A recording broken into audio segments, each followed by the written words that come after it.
My father handed out velvet boxes and luxury watches to everyone at the table, but left my spot completely bare. When my mother looked at me, she laughed and said I contributed absolutely nothing to the family prestige, so I deserved nothing in return. My younger sister smirked, and her husband made a condescending joke about my boring desk job. I did not cry. I did not scream. I simply smiled, agreed with them, and walked out into the freezing winter night. They thought they had finally put me in my place. They had no idea that a few days later, a single mysterious box I sent would completely destroy their perfect lives, strip them of their wealth, and leave my father facing federal prison.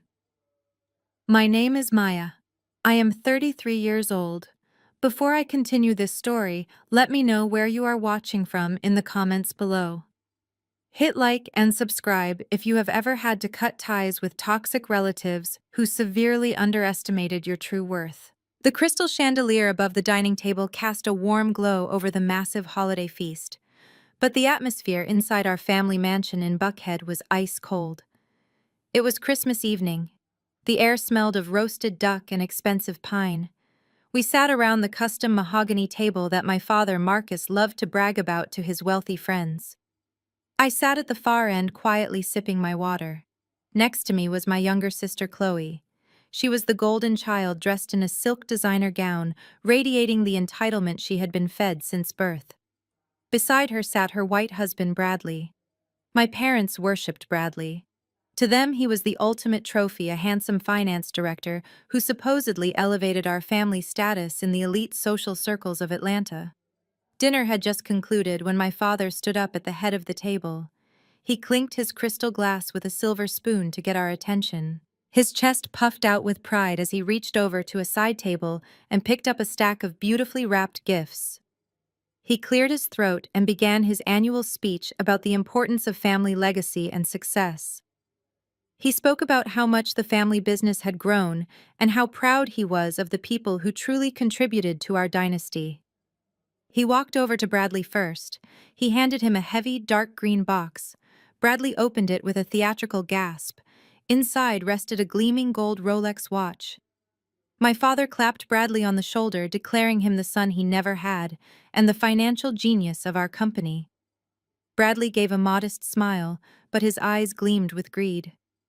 Next, my father turned to Chloe. He handed her a sleek velvet case. She ripped the ribbon off and pulled out a pair of dazzling diamond drop earrings. She squealed in delight, jumping up to hug our father. My mother Helen watched from the other end of the table, dabbing fake tears of joy from her eyes. She looked at Chloe like she was the greatest achievement of her life. Then my father sat back down. He picked up his wine glass and took a sip.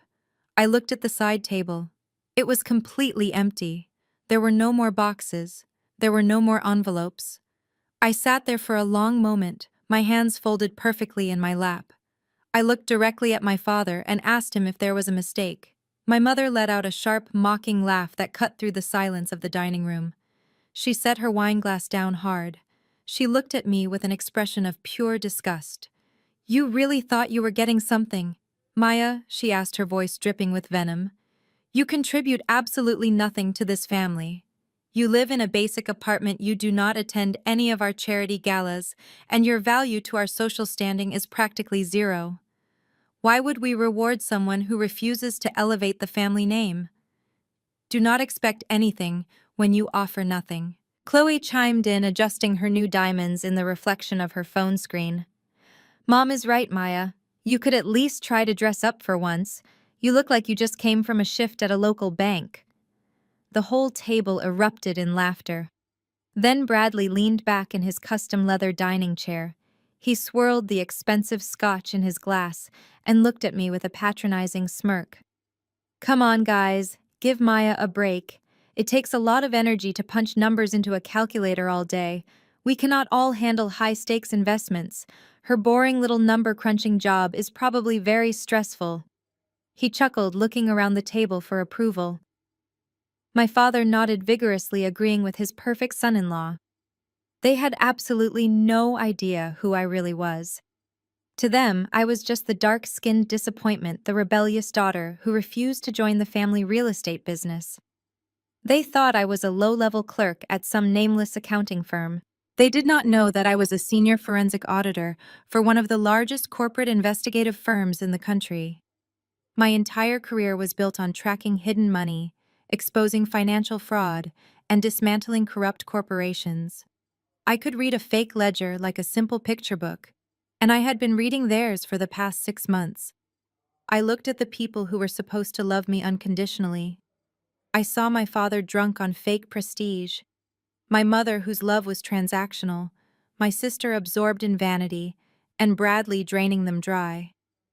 I did not cry. I stood up, grabbed my coat, and smiled a cold, empty smile.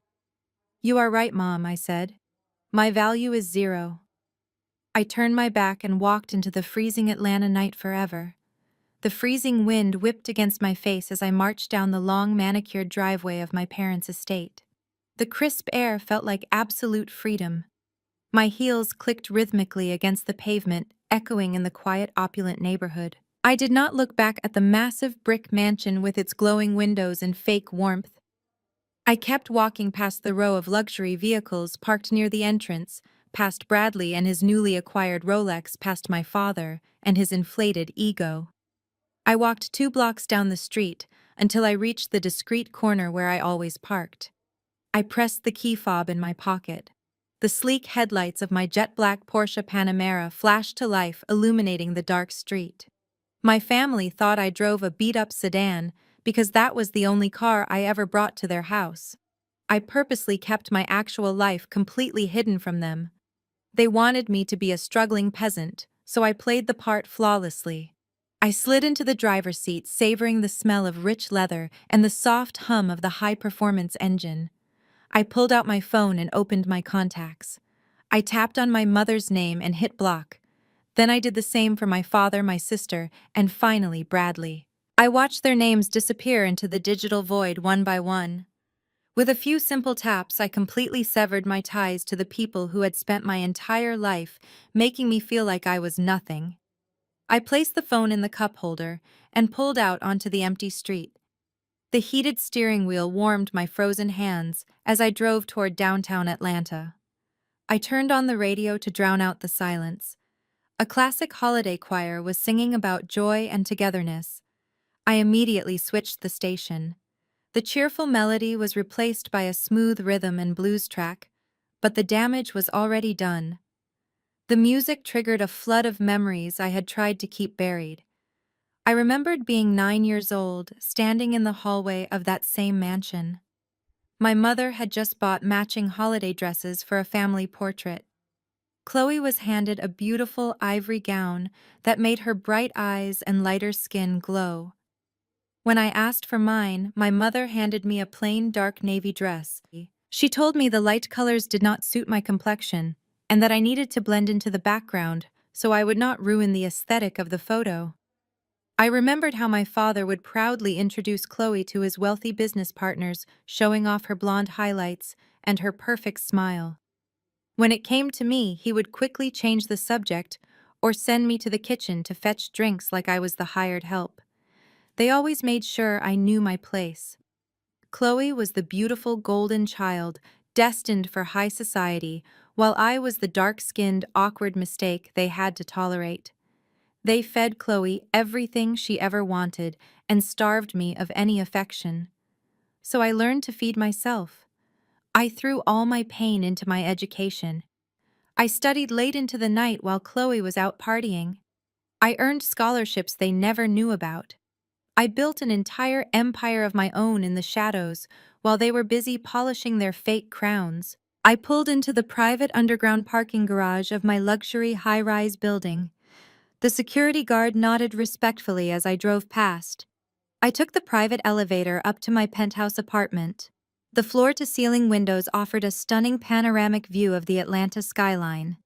This was my sanctuary, a sanctuary built entirely on my own merit without a single dime from my father. I dropped my coat on the plush sofa and walked straight to my home office.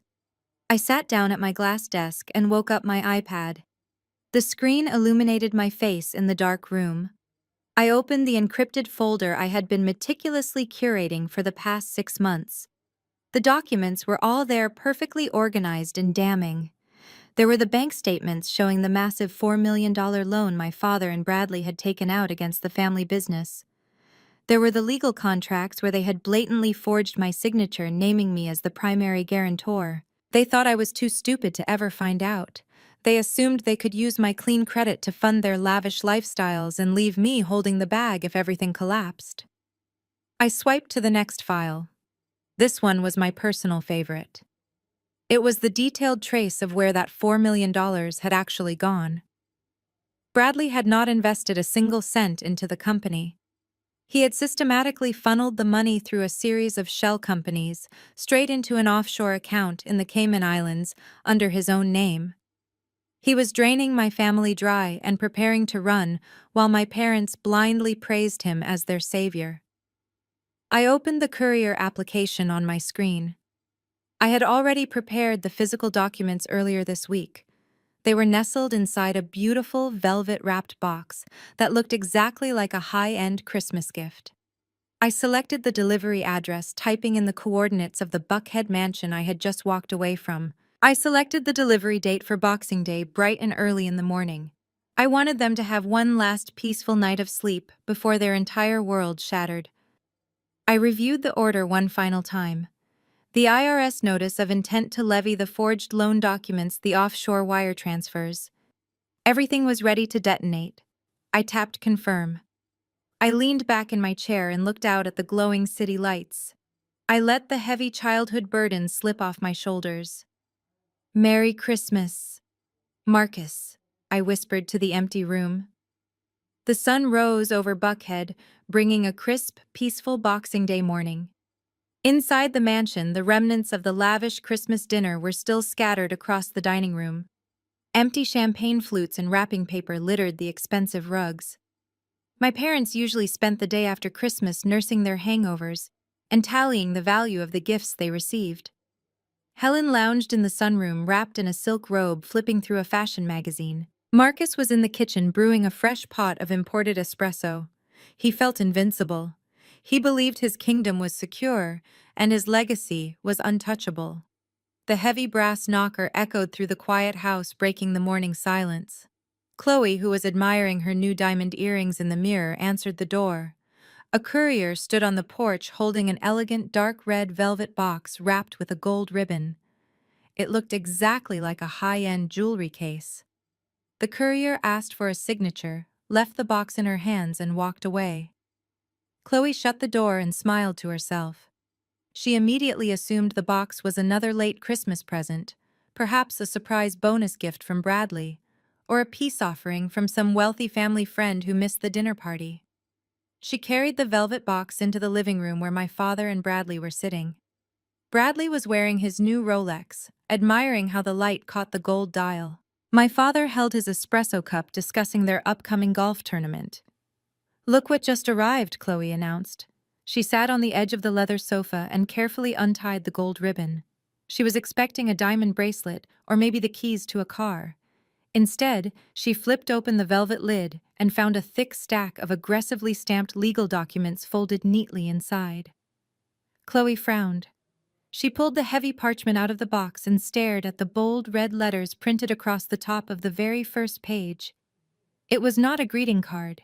It was an official notice of intent to levy from the Internal Revenue Service. Her eyes skimmed down the page and the color instantly drained from her face.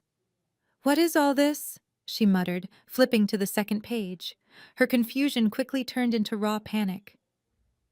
"Dad, what does this mean? Why does this say $4 million? Marcus stopped mid-sentence.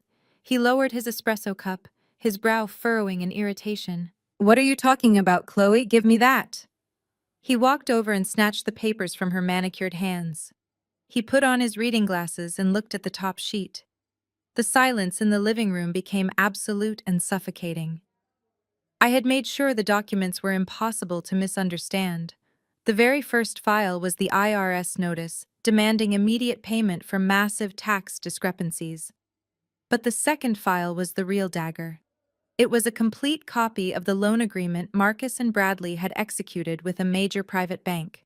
The paperwork detailed a $4 million commercial loan taken out against our family real estate business.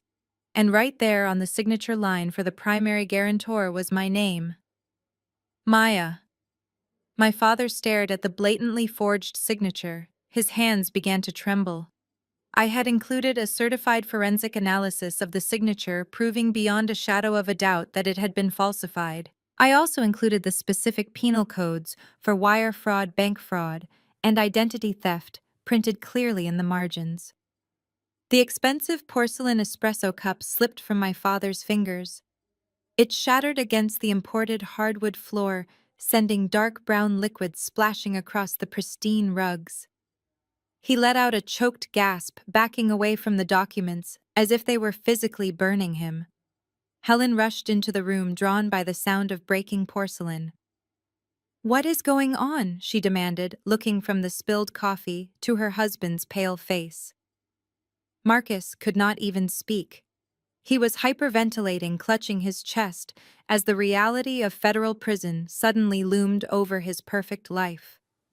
Bradley stood up quickly, trying to take control of the rapidly deteriorating situation. He adjusted his collar and put on his best authoritative voice.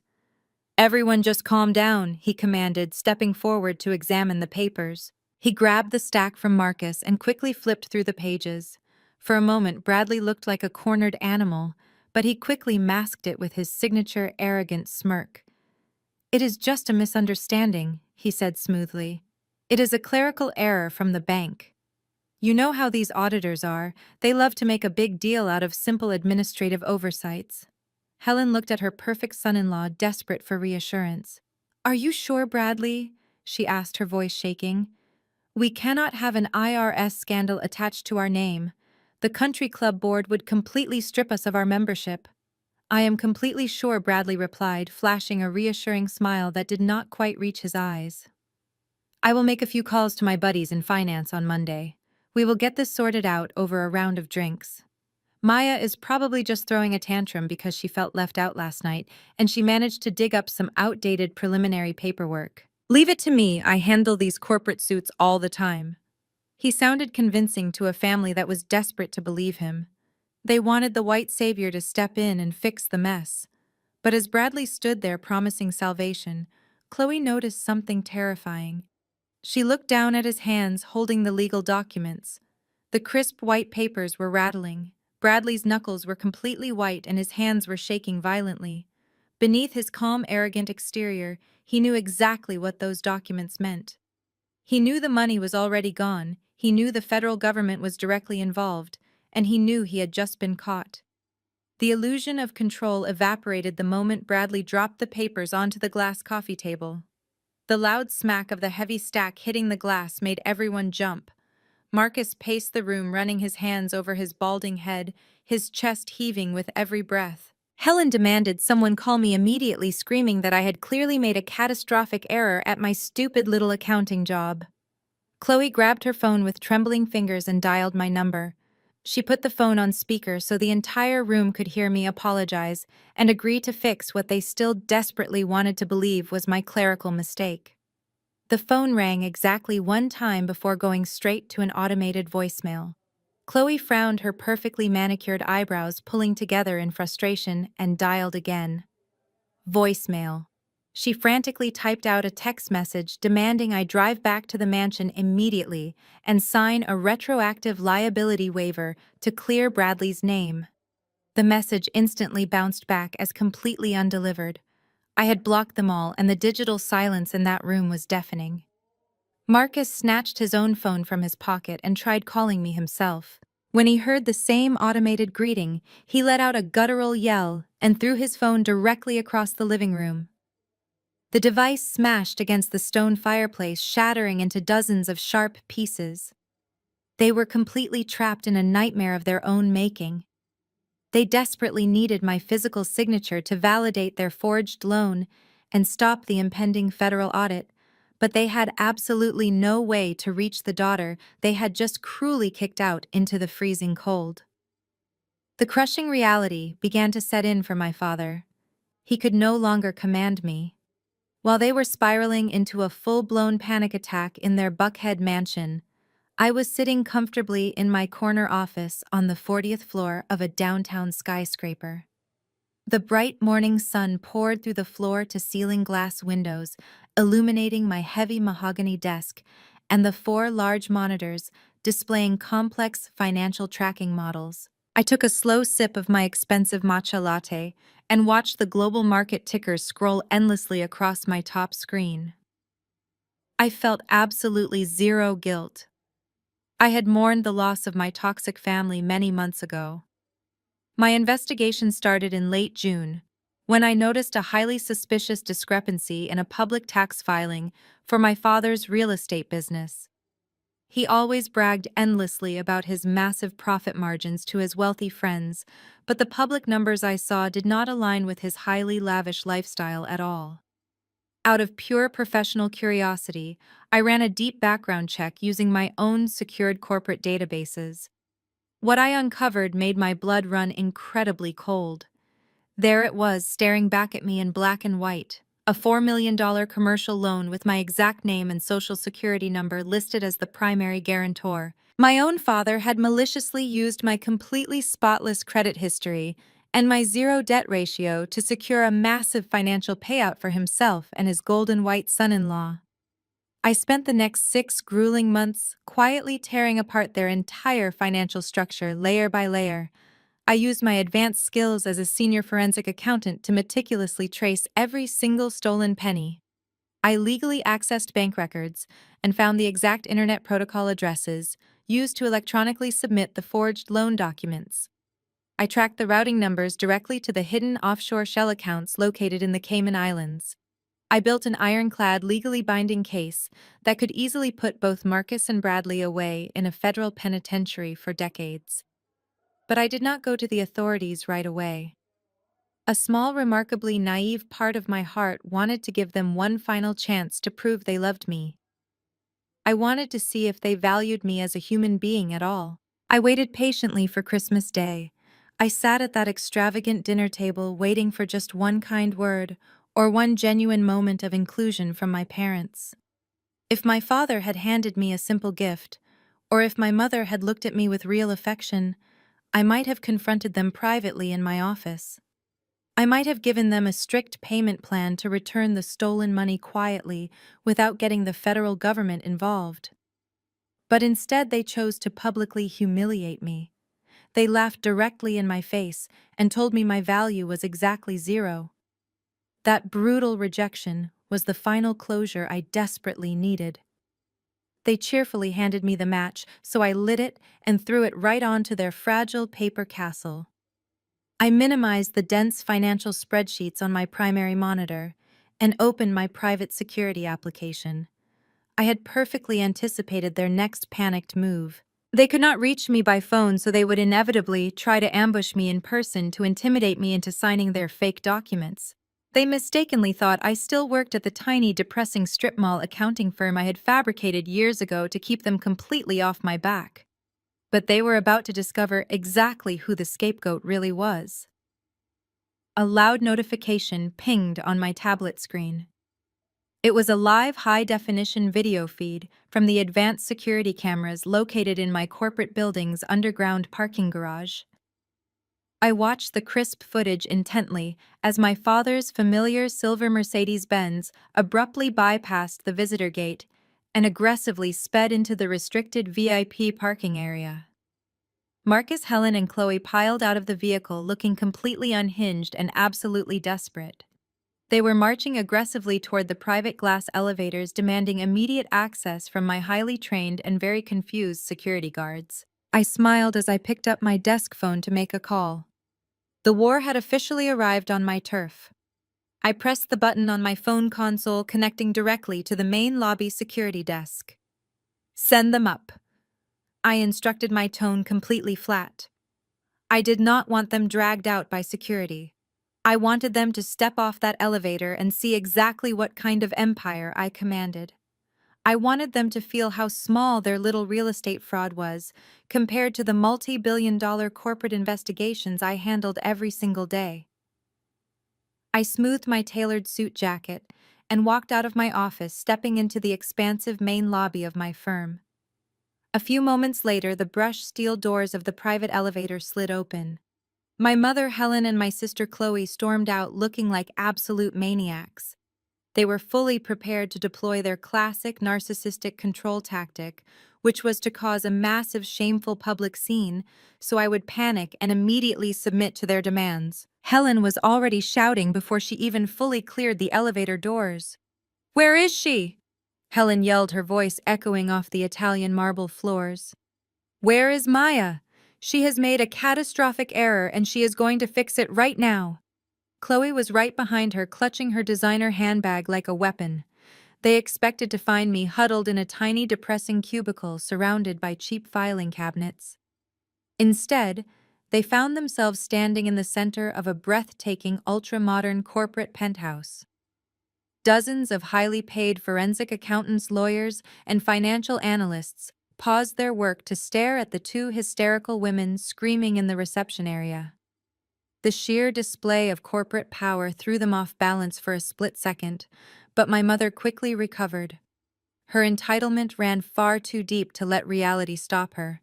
She spotted me standing calmly near the reception desk and pointed a trembling, manicured finger in my direction. "There you are," Helen snarled, marching aggressively toward me. "You stupid, ungrateful girl! Do you have any idea what kind of mess you have created with your little mail prank?" Two large security guards immediately moved to intercept them, but I raised my hand. "Stand down," I told the guards. "I will handle this." I turned to my mother and sister, my expression completely blank. "We are not doing this in the lobby," I said smoothly. "Follow me." I turned my back on them and walked toward the massive soundproof glass conference room at the center of the floor. I did not check to see if they were following me. I knew they would.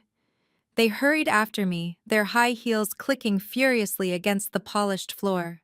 I opened the heavy glass door and gestured for them to enter. The moment they stepped inside, I closed the door, shutting out the ambient noise of the office. Helen slammed both of her hands down on the sleek mahogany conference table. Her face was flushed with rage. "I do not know what kind of sick joke you think you are playing, Maya," she hissed, "but you are going to call the bank right now. You are going to tell them you made a mistake, and you are going to sign the proper retroactive liability waiver. You are going to clear Bradley's name, and you are going to fix this IRS disaster before it destroys the family legacy." Chloe crossed her arms and glared at me with pure disdain. "You are so pathetic, Maya. You have always been jealous of me and Bradley. Just because you are miserable and alone does not mean you can forge fake government documents to ruin our Christmas. You need to stop acting like a jealous child and do what Mom says. You owe us." I stood on the opposite side of the table, simply watching them. I let them scream. I let them exhaust their pathetic little arsenal of insults and guilt trips. They were using the exact same emotional manipulation tactics they had used on me since I was a little girl. They expected me to shrink. They expected me to lower my eyes, apologize, and desperately beg for their forgiveness. But the frightened little girl they used to bully was long gone. I pulled out the plush leather chair at the head of the table and sat down, crossing my legs. I did not say a single word until they finally ran out of breath. The silence in the glass room grew thick and uncomfortable. Helen stared at me, waiting for my tearful apology. "Are you finished?" I asked, my voice dangerously quiet. My mother blinked, completely taken aback by my absolute lack of emotion. I leaned forward, resting my elbows on the polished mahogany. "You really came all the way down here thinking you could bully me into going to federal prison for a crime your husband committed. You honestly believe I am going to sacrifice my entire career and my freedom to save a crumbling real estate business that I do not even own? You think I care about a family legacy that consists of nothing but lies, debt, and fake prestige? You are completely delusional."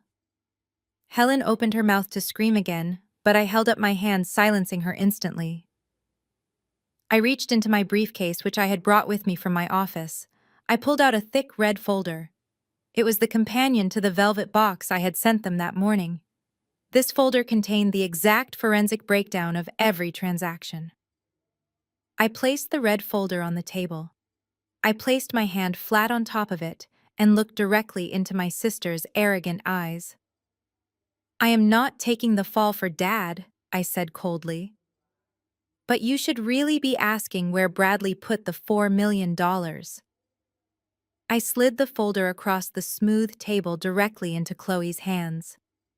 Chloe looked down at the bright red folder as if it were a venomous snake. She hesitated for a fraction of a second before her manicured fingers flipped it open. Helen leaned over her shoulder, her eyes scanning the dense rows of numbers and banking codes. I did not give them a chance to misinterpret the data. I walked them through every single page with the cold precision of a surgeon. I pointed to the first highlighted column, explaining how the $4 million loan was initially deposited into my father's primary business account. I then pointed to the second page, showing how exactly 48 hours later, the entire sum was wired out. It did not go into the family portfolio. It did not go toward buying new properties or paying off existing debts. Instead, it was systematically broken down into smaller, untraceable increments and funneled directly into a labyrinth of offshore shell companies. "Where do these accounts lead?" Helen asked, her voice losing a fraction of its arrogant edge. She was not a financial expert, but even she could see the blatant irregularities. "Turn to page 5, I instructed, leaning back in my leather chair. Chloe turned the page. Her eyes widened as she stared at the official corporate registry documents I had pulled from the Cayman Islands database. These companies were registered under a single holding corporation, and the sole proprietor of that holding corporation was Bradley. The money was gone. Bradley had legally completely insulated himself, while leaving my father entirely exposed with a massive fraudulent loan tied directly to my forged signature. I watched as the puzzle pieces slowly fell into place inside their minds. I reminded them of Bradley's sudden lavish spending over the past few months. The impromptu luxury trips, the custom-tailored suits, the expensive new car he claimed was a company bonus. It was all funded by the money he stole from his own father-in-law. The silence in the conference room was shattered by a loud, harsh laugh. Chloe violently shoved the red folder away from her. Papers spilled across the mahogany table. She stood up her chair, scraping loudly against the floor. "You are completely psychotic, Maya," she spat, her face contorting with absolute rage. "You actually sat here and completely fabricated all of this. You doctored these bank records just to frame my husband." "I did not doctor anything, Chloe," I replied calmly. "Those are certified bank records. You can call the institutions yourself and verify every single routing number." "Shut up!" Chloe screamed, slamming her hands on the table. "You are just a bitter, jealous spinster. You have always been obsessed with me. You have always hated Bradley because he is successful and handsome, and he actually chose me. You cannot stand the fact that I have a perfect marriage and a perfect life while you have absolutely nothing. So you spent months faking government documents to try and destroy my happiness. You are pathetic." Helen was quick to back her golden child. She stepped forward, her eyes blazing with furious indignation. "I cannot believe I raised such a toxic monster," she hissed. "Your sister is right. You have always tried to tear this family apart out of pure spite. Bradley has done nothing but elevate our family name. He has brought us prestige and respect. And you are so consumed by your miserable, lonely existence that you would rather see your father go to federal prison than admit you made a mistake. You are going to call the bank right now, Maya. You are going to sign that waiver, and you are going to apologize to your sister for this disgusting charade." I looked at the two women standing before me. They were presented with undeniable concrete proof that their precious white savior was actively robbing them blind and preparing to leave them completely ruined. Yet they still chose to attack me. Their deep-rooted prejudice and their desperate need to maintain their fake high society image completely blinded them to reality. They would rather sink with a handsome thief than be saved by the dark-skinned daughter they despised. "I am not calling anyone," I said, my voice dropping to a dangerous whisper. "The IRS is already conducting their preliminary audit. The bank fraud division has been notified. The wheels are already in motion, and there is absolutely nothing you can do to stop it. Bradley played you both for absolute fools. Your perfect husband is a parasite, Chloe, and your perfect legacy, Helen, is nothing but a mountain of stolen cash and lies. The truth hit my mother like a physical blow. The absolute finality in my voice stripped away her last remaining shred of denial. She realized I was not bluffing. She realized her entire world was on the verge of total catastrophic collapse, and she had absolutely zero control over the situation. The realization broke her. Helen lunged forward across the table. Her hand moved in a blur of motion. The sharp crack of her palm striking my cheek echoed loudly through the soundproof glass room. My head snapped to the side from the sheer force of the blow. The sting was immediate and intense. Chloe gasped, stepping back from the table. "You are dead to me," Helen screamed, her chest heaving, her eyes wild with uncontrolled rage. "You hear me, Maya? You are absolutely dead to me. You are no longer my daughter." I did not flinch. I did not raise my hand to defend myself. I slowly turned my head back to face her. I felt heat radiating from my cheek, but I did not let emotion break through my composed exterior. I reached up and gently touched my stinging face. Then I looked directly into my mother's panicked eyes and gave her a slow, chilling smile.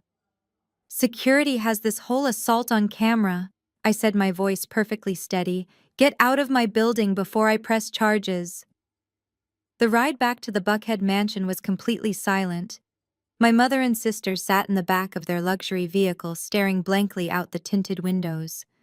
The mark on Helen's face was a reminder that their manipulation tactics no longer worked on me. Despite the overwhelming mountain of evidence I had just shoved directly into their hands, they flatly refused to process the reality of the situation. Their minds simply could not comprehend that the daughter they had treated like absolute garbage for over 3 decades was actually a high-powered corporate executive holding their entire fate in her hands. The entire power dynamic they had carefully established to keep me oppressed had evaporated in an instant.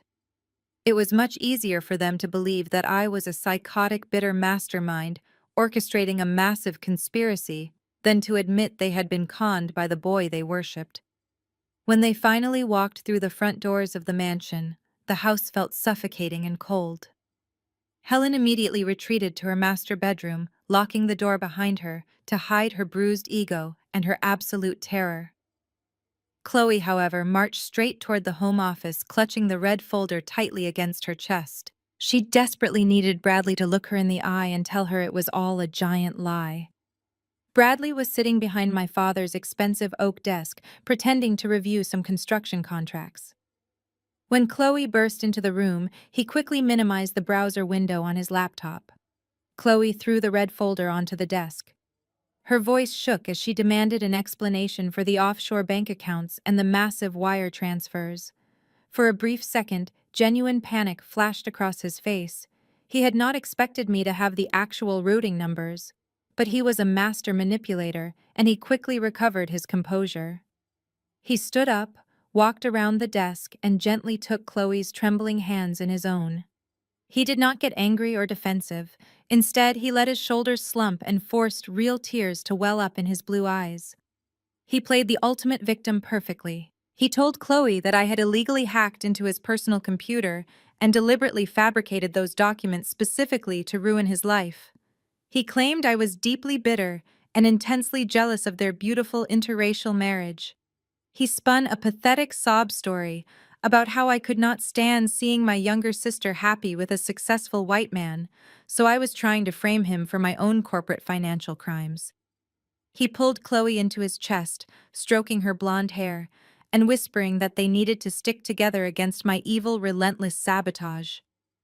Chloe, desperate to keep her perfect high society life intact, swallowed the toxic lie completely.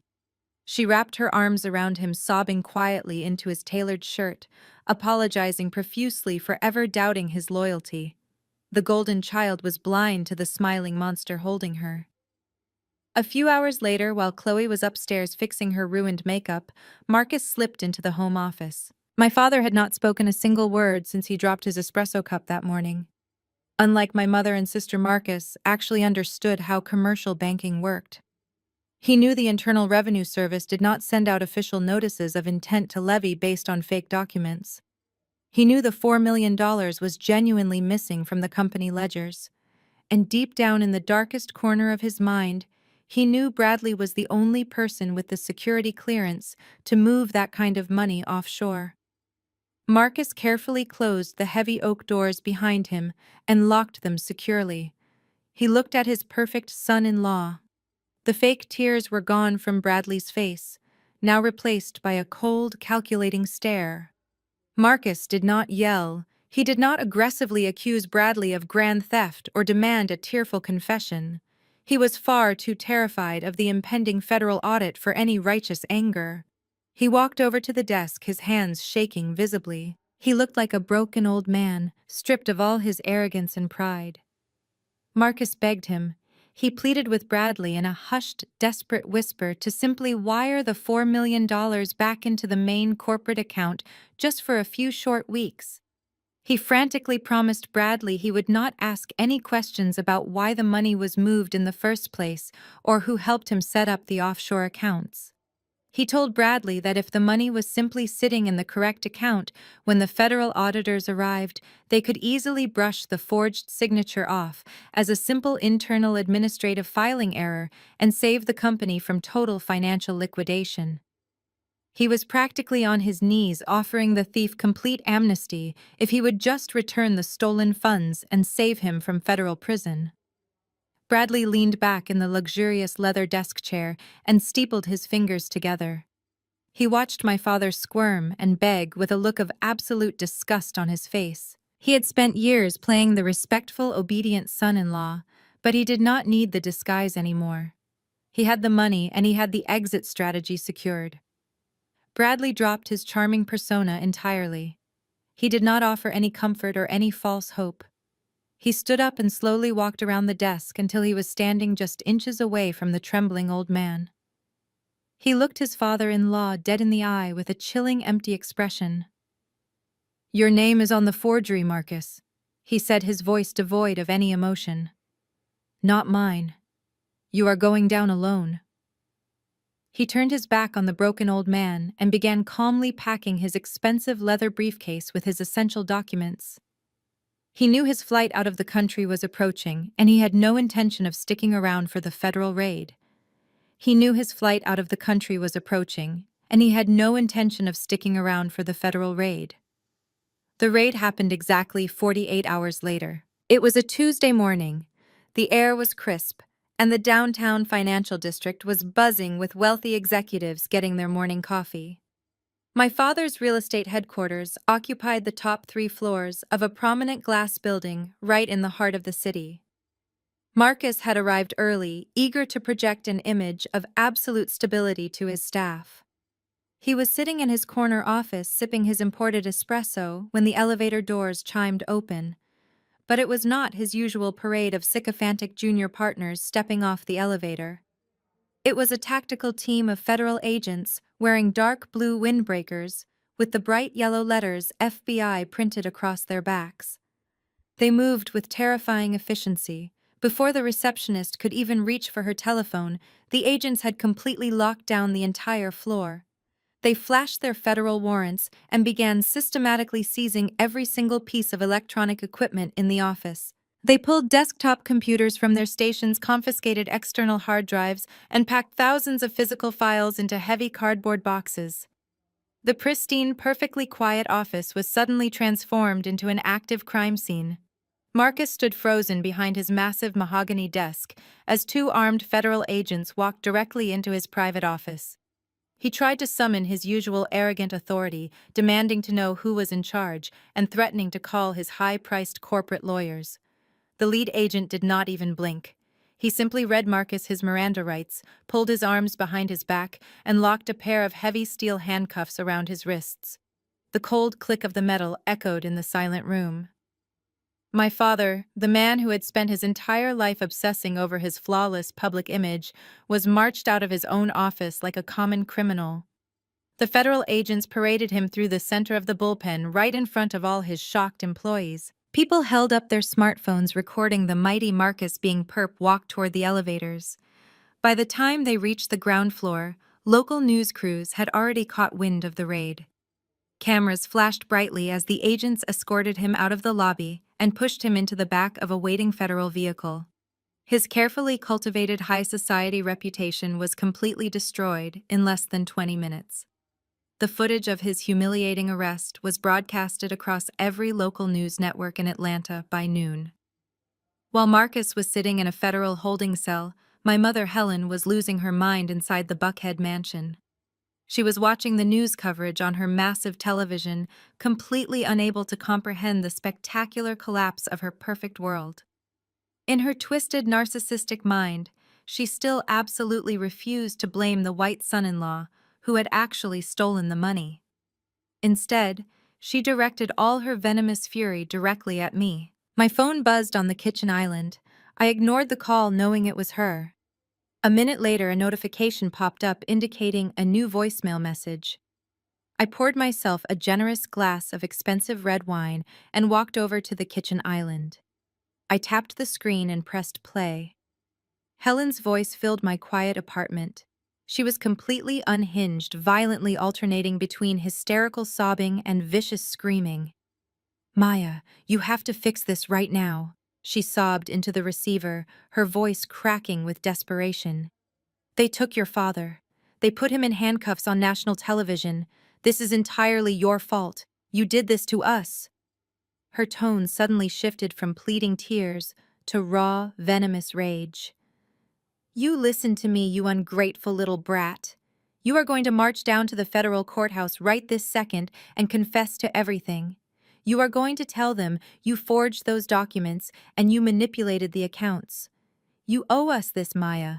We fed you, we clothed you, and we let you live in our beautiful house for 18 years.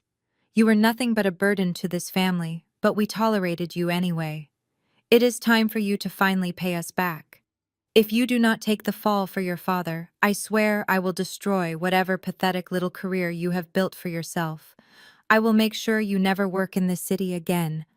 The voicemail ended with a loud click followed by a heavy digital silence. She actually believed her threats still held weight. She thought she could simply command me to go to federal prison just to save her social standing at the country club.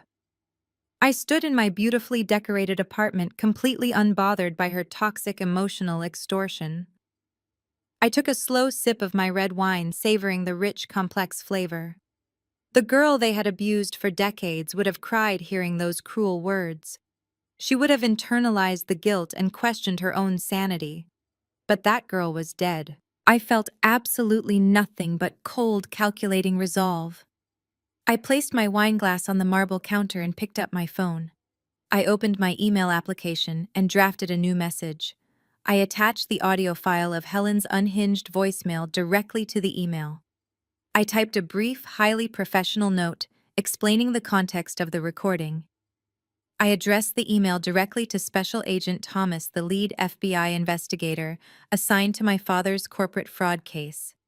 I had been quietly cooperating with him for weeks, providing the forensic evidence that made the raid possible. I hit the send button. The email vanished instantly, delivering my mother's toxic threats straight to the federal government. I smiled, taking another sip of my wine. Helen wanted to play hardball, but she did not realize she had just handed me rock-solid evidence of witness tampering and felony extortion. It took 48 hours for my father's high-priced defense attorneys to finally secure his release from federal custody. The bail was set at a staggering $2 million. Because the government had immediately frozen every single corporate and personal bank account tied to the family name, Marcus had to surrender the deed to a secondary commercial property just to cover the massive bond. When he finally walked through the front doors of the Buckhead mansion, he was a broken man. He looked 10 years older. His suit was wrinkled, and he reeked of stale sweat and sheer panic. Helen did not rush to embrace him. Instead, she paced the living room floor frantically, demanding to know how they were going to pay the mortgage and the household staff. They had absolutely zero liquid cash. Every credit card had been canceled. Every investment portfolio was locked down, pending the ongoing criminal investigation. The reality of their sudden poverty hung in the air like a thick, toxic cloud. Chloe could not handle the suffocating tension. She had spent her entire life completely shielded from consequence and discomfort. As Marcus and Helen engaged in a vicious screaming match in the grand foyer, Chloe decided she simply needed to escape for the afternoon. She grabbed her designer handbag and drove her Range Rover to the most exclusive luxury spa in downtown Atlanta. She intended to book a comprehensive full-day package complete with a hot stone massage and a caviar facial just to de-stress from the horrible family drama. She confidently approached the marble reception desk and handed the attendant her sleek metal platinum credit card. The receptionist swiped the card and politely waited. A loud, obnoxious beep echoed from the machine. Declined. Chloe scoffed, rolling her eyes, and blamed the machine. She dug into her expensive leather wallet and produced a black titanium card. The receptionist swiped it again. Declined. Chloe threw 3 more cards onto the counter, her face flushing with hot embarrassment as the other wealthy patrons in the lobby began to stare. Every single card was hard declined by the issuing banks. Furious and completely humiliated, Chloe stormed out of the spa. She sat in the driver's seat of her car and aggressively tapped on her banking application to check her balances. The screen loaded slowly. When the dashboard finally appeared, her jaw dropped in absolute horror. Her personal checking account, which usually held hundreds of thousands of dollars, showed a balance of exactly 0. She frantically tried to log into the joint investment accounts she shared with Bradley. Access denied. Invalid password. A cold knot of genuine terror began to form in her stomach. She realized she had absolutely 0 access to the money Bradley managed. He had always handled all their finances, insisting that a beautiful woman like her should never have to worry about complicated banking details. She had happily handed over all her passwords and routing numbers years ago, blindly trusting the white savior her parents adored. Chloe slammed her foot on the gas pedal and sped back to the mansion. She burst through the front doors, ignoring her parents, who were still bitterly arguing in the kitchen. She ran straight up the grand, sweeping staircase to the master suite she shared with Bradley. She expected to find him sitting at his desk making angry phone calls to fix the bank errors. Instead, she found the bedroom completely ransacked. The closet doors were thrown wide open, and all of Bradley's expensive custom-tailored suits were gone. Bradley stood near the center of the room, hurriedly stuffing items into a sleek black leather duffel bag. Chloe froze in the doorway. She watched as her perfect husband tossed a thick stack of banded $100 bills into the bag.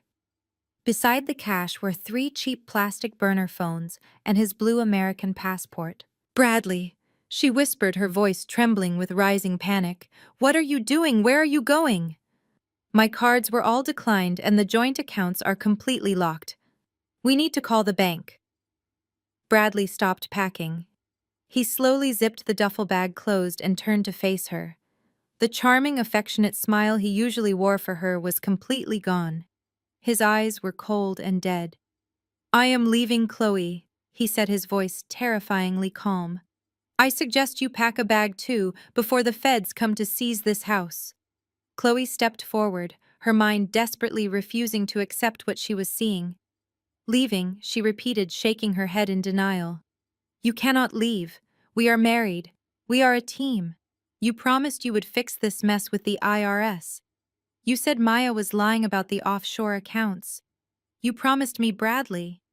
We built a whole life together." Bradley let out a sharp, cruel laugh.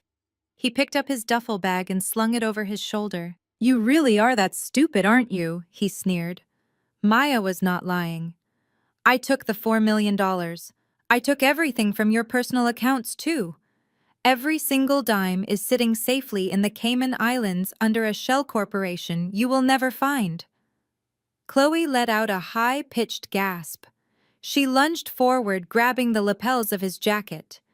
"You cannot do this!" she screamed, tears streaming down her perfectly contoured face. "I am your wife. I love you. Bradley looked down at her with absolute disgust. He reached up and violently grabbed her wrists, ripping her hands off his jacket. He shoved her backward with brutal force. Chloe stumbled in her high heels and crashed hard onto the hardwood floor, scraping her knees. I never loved you, Bradley spat, standing over her. You were nothing but a dumb, spoiled pawn to get me direct access to your father's credit line. You were an easy target. Now stay out of my way. He turned and left her sobbing on the floor. The heavy oak front door slammed shut, echoing through the massive empty house. Chloe lay there on the cold hardwood, listening to the aggressive roar of his sports car engine as he sped out of the driveway. Her perfectly styled blonde hair was tangled and her expensive makeup was completely ruined by her tears. Anyone else would have recognized the absolute finality in Bradley's voice. Anyone else would have heard his cruel words and realized they had been completely played for a fool. But Chloe was not like anyone else. She had been shielded from harsh realities her entire life. Her brain simply could not process the fact that she was a victim. As she slowly pushed herself off the floor, her twisted logic began to rewrite the entire narrative. Bradley was not a monster who used her. He was just terrified. He was a good man who made a desperate mistake to provide for their future, and now the federal government was hunting him. He pushed her away because he wanted to protect her from the fallout. He grabbed his passport because he was running away to Europe to start a new life for them. She convinced herself that if she could just find him and bring him enough cash, they could disappear together and be happy. She wiped her face with the back of her hand and stood up. She needed money immediately. Her credit cards were entirely useless, and her parents were practically bankrupt trying to cover the massive federal bail. There was only one person left in the entire family who had actual liquid capital: Maya. Chloe did not feel a single ounce of guilt about what she was about to do. She did not plan to apologize for the years of horrific bullying or the slap-in-the-glass conference room. In her mind, I was still her subordinate, and I owed her whatever she demanded. Chloe ran out to her Range Rover and drove recklessly through the empty Atlanta streets toward my downtown luxury high-rise. She ignored every red light, completely consumed by her frantic mission. It was nearly 3 in the morning when she bypassed the front desk security by slipping in behind a late-night food delivery driver. She rode the elevator up to my penthouse floor, her foot tapping anxiously against the metal wall.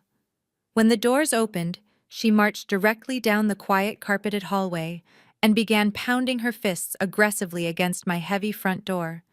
She did not ring the bell. She just kept banging her hands against the wood, screaming my name into the silent corridor. Inside my apartment, I was already awake. I had been reviewing the final forensic reports for the federal prosecutor when my security system alerted me to her presence. I watched her unhinged behavior on my tablet for a few moments before walking to the foyer. I pulled the door open, standing perfectly still in my silk pajamas. Chloe looked like an absolute disaster. Her clothes were wrinkled, her knees were bruised, and her eyes were wild with manic desperation. Before I could even ask why she was terrorizing my hallway, she shoved her way past me and walked straight into my living room. She paced across my expensive rug, leaving dirty footprints behind. She did not care about the physical mess she was making or the fact that she was trespassing. Her entire existence was wrapped up in saving a man who had completely and utterly destroyed her family. I need $50,000 in cash right now, she demanded, her voice hoarse and commanding. I know you have it, Maya. Do not play games with me. My husband is in serious trouble and he had to leave the country. I need the money to book a private charter and track him down before the feds completely freeze the borders. I slowly closed my front door and turned to look at my older sister. I did not feel pity. I felt absolute pure disgust. You broke into my secure building in the middle of the night to demand $50,000, I asked, keeping my voice dangerously low. Yes, she snapped, crossing her arms as if she were the one in charge. Bradley is just scared, Maya. You backed him into a corner with your stupid investigation and he panicked. He said those horrible things to me because he wanted to protect me from being implicated. He is probably on his way to Europe right now, waiting for me to join him. We are going to start over. I just need the cash.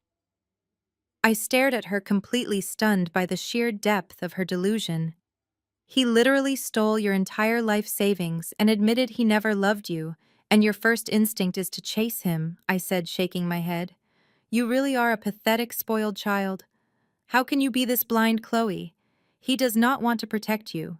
He used you to drain Dad's accounts, and now he is discarding you because you have absolutely no value left. She lunged forward, her face turning red with fury. Shut up, she screamed, pointing a shaking finger at my face.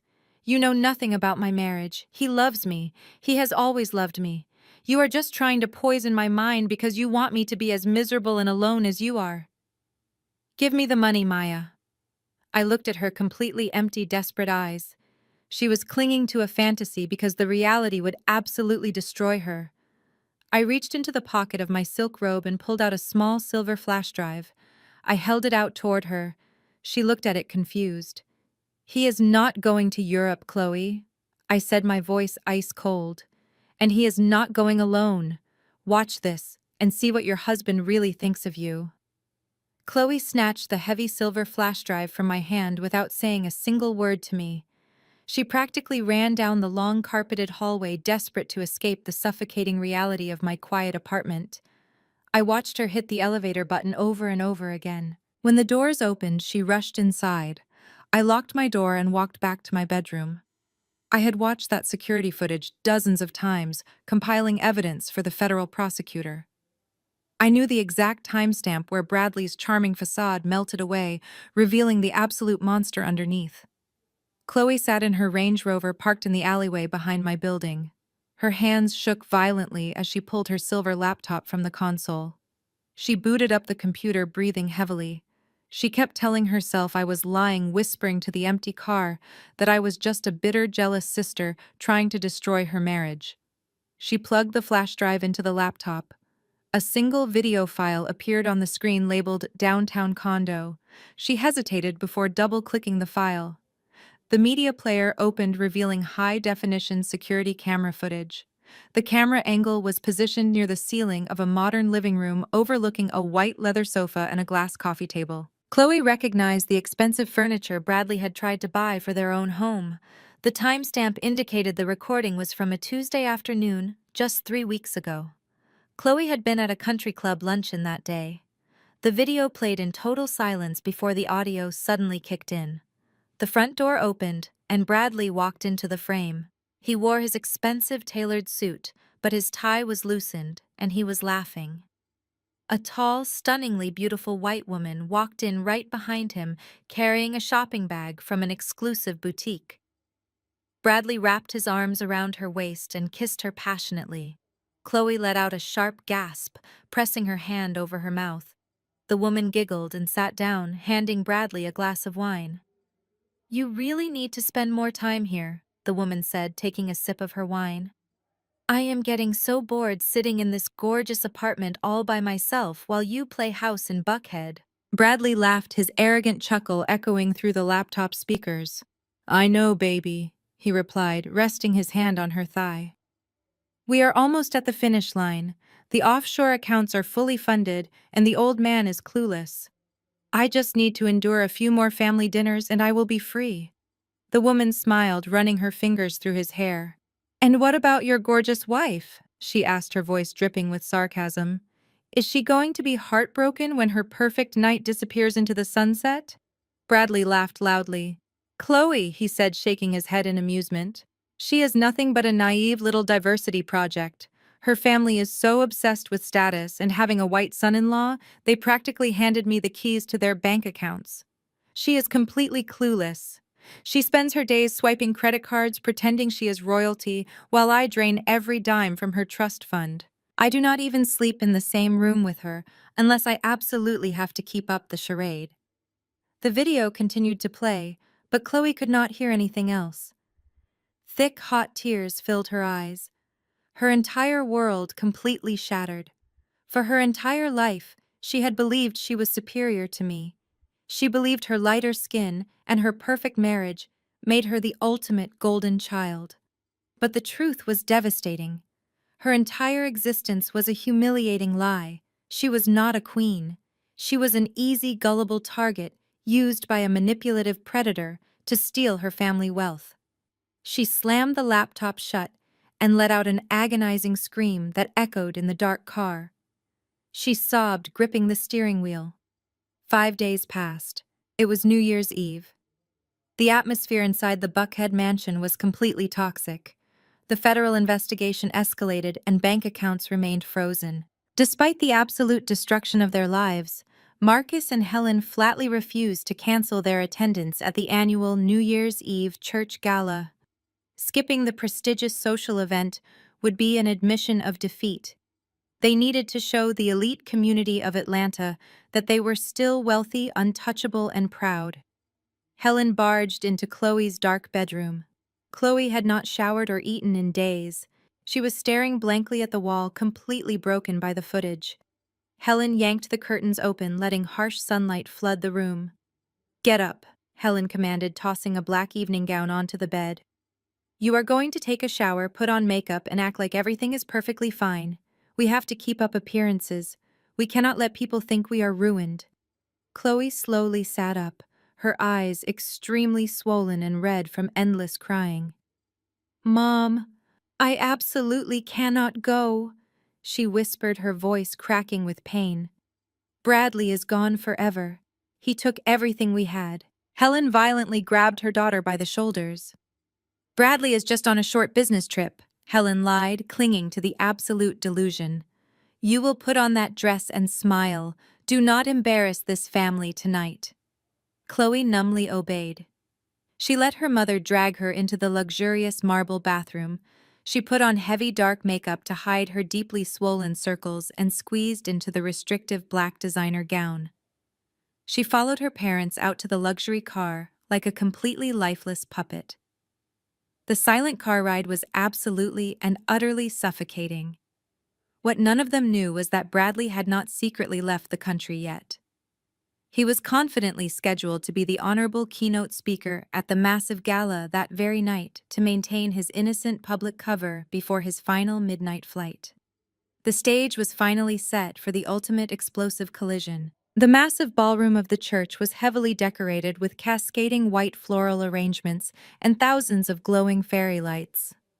The annual New Year's Eve gala was the absolute pinnacle of social events for the Black elite of Atlanta. Mayors, judges, and high-powered executives filled the tables wearing tailored tuxedos and glittering evening gowns. But tonight, the extravagant decorations could not hide the incredibly tense atmosphere. When Marcus and Helen walked into the grand ballroom with Chloe, the ambient chatter dropped to a hushed murmur.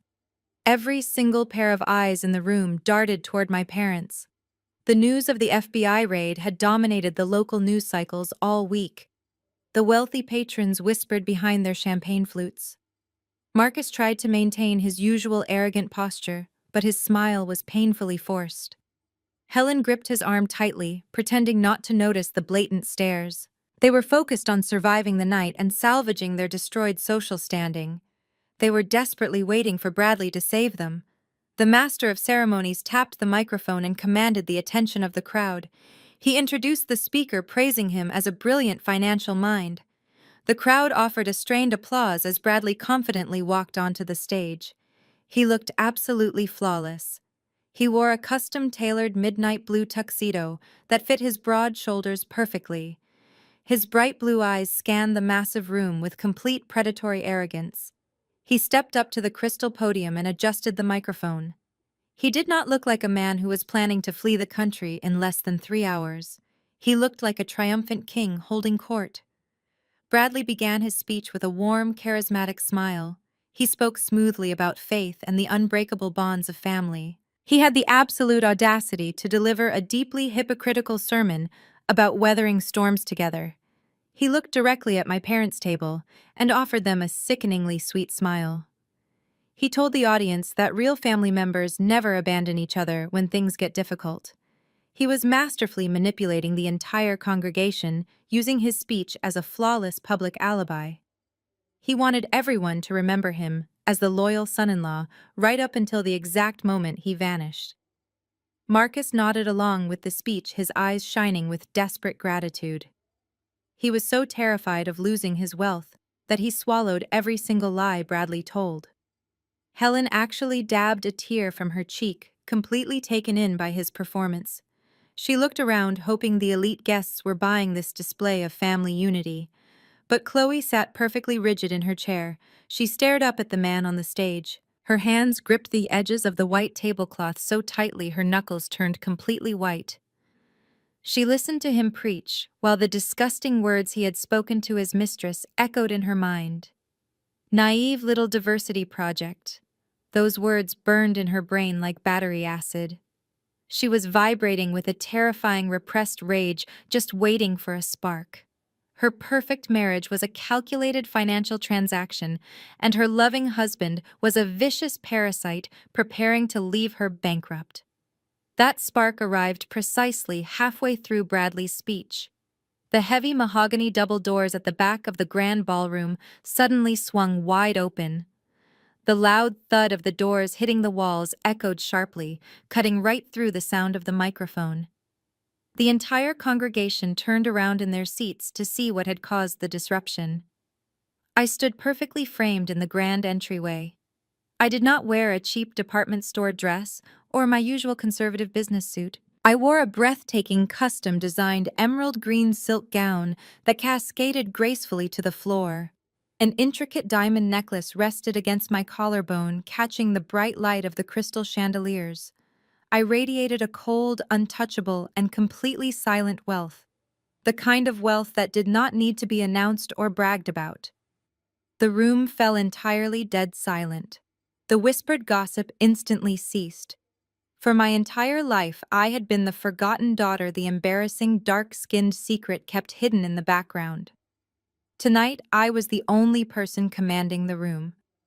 I stepped onto the plush carpet and began walking slowly down the center aisle. The crowd instinctively parted for me. I felt the shocked stares of my parents' wealthy friends, but I ignored them all. I kept my eyes fixed straight ahead. Up on the stage, Bradley's smooth, charismatic voice suddenly faltered.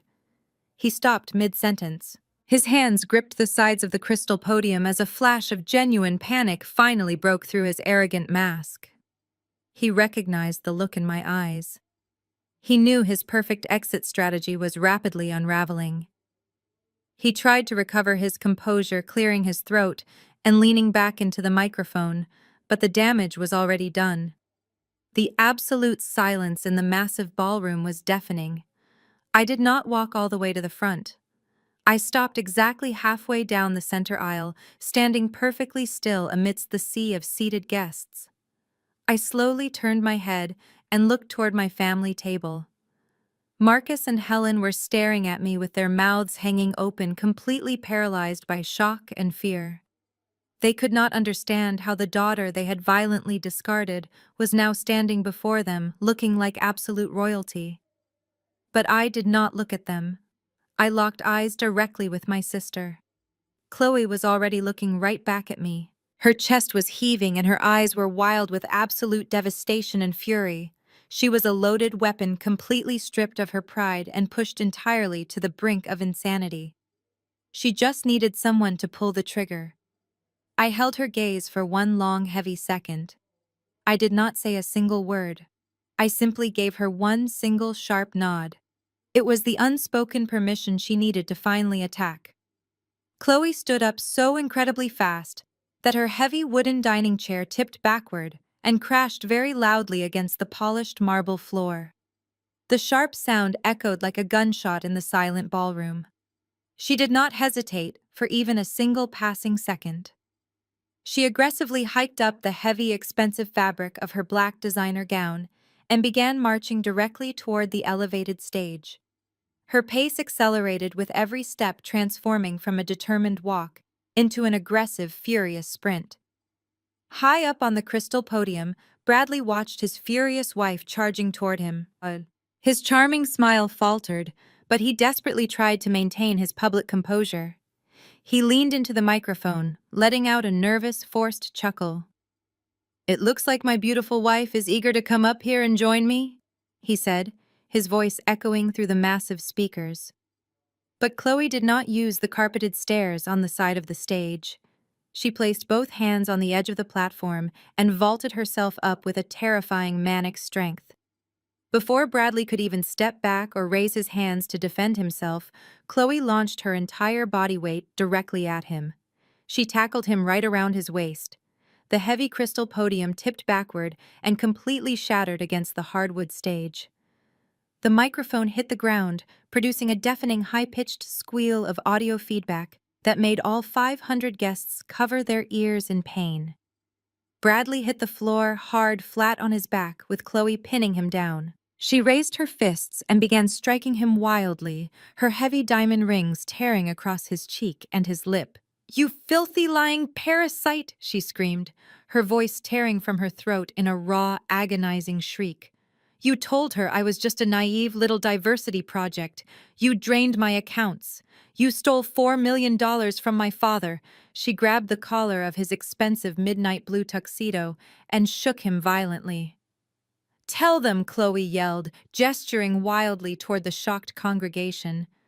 "Tell all these people how you funneled our family legacy into offshore accounts so you could run away to Europe with your blonde mistress tonight." The ballroom erupted into absolute chaotic pandemonium. 500 pillars of the Atlanta elite gasped in unison.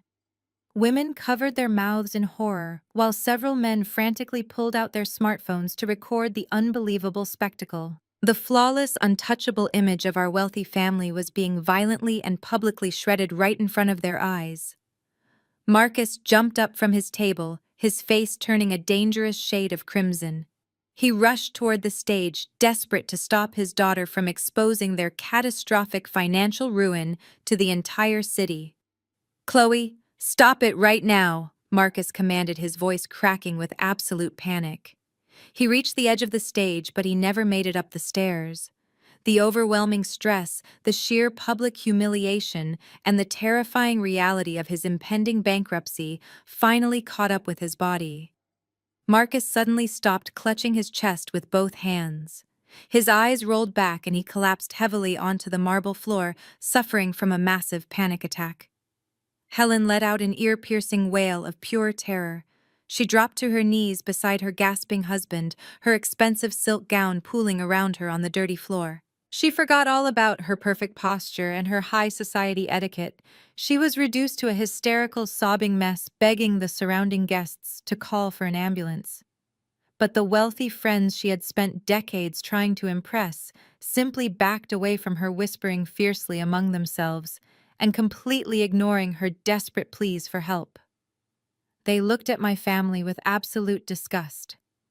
I stood perfectly still in the center aisle, watching the beautiful carnage unfold.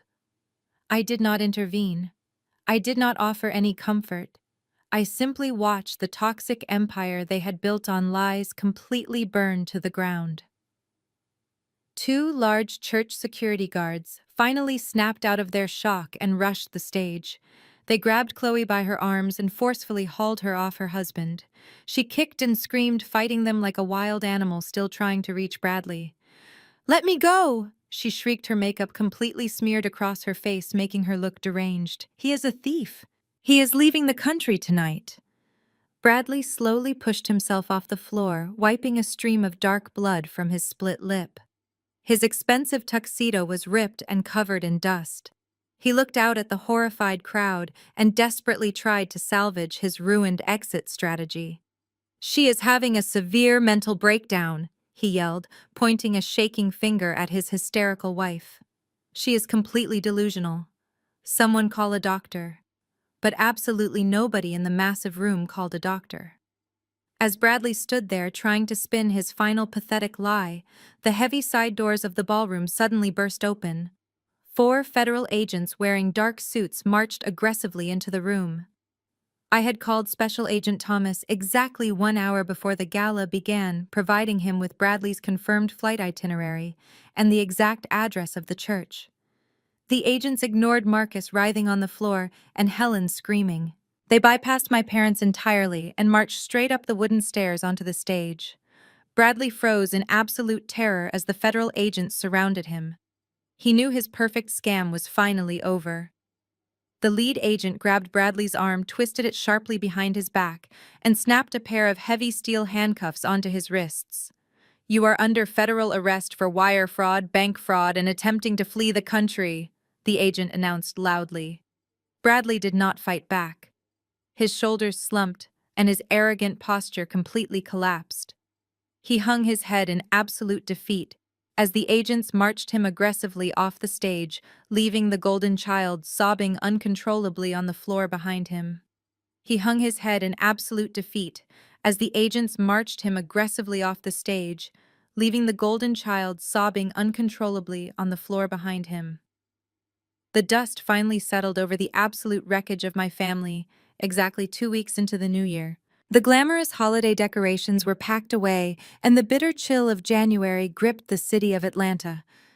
I found myself sitting comfortably inside a sterile, brightly lit deposition room on the 14th floor of the federal courthouse. I wore a sharp, tailored charcoal suit and sipped black coffee from a styrofoam cup. The room was packed with people who held the remaining fragments of my father's crumbling empire. Special Agent Thomas sat to my right, reviewing a thick stack of printed emails and bank statements.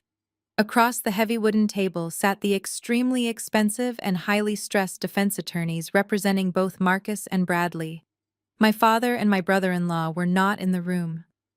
They were currently sitting in separate holding cells, completely stripped of their designer suits and their arrogant pride, waiting to learn their ultimate fate. The defense attorneys looked absolutely exhausted. They had spent the last 14 days frantically trying to build a viable defense strategy, but they were essentially trying to construct a house out of ash.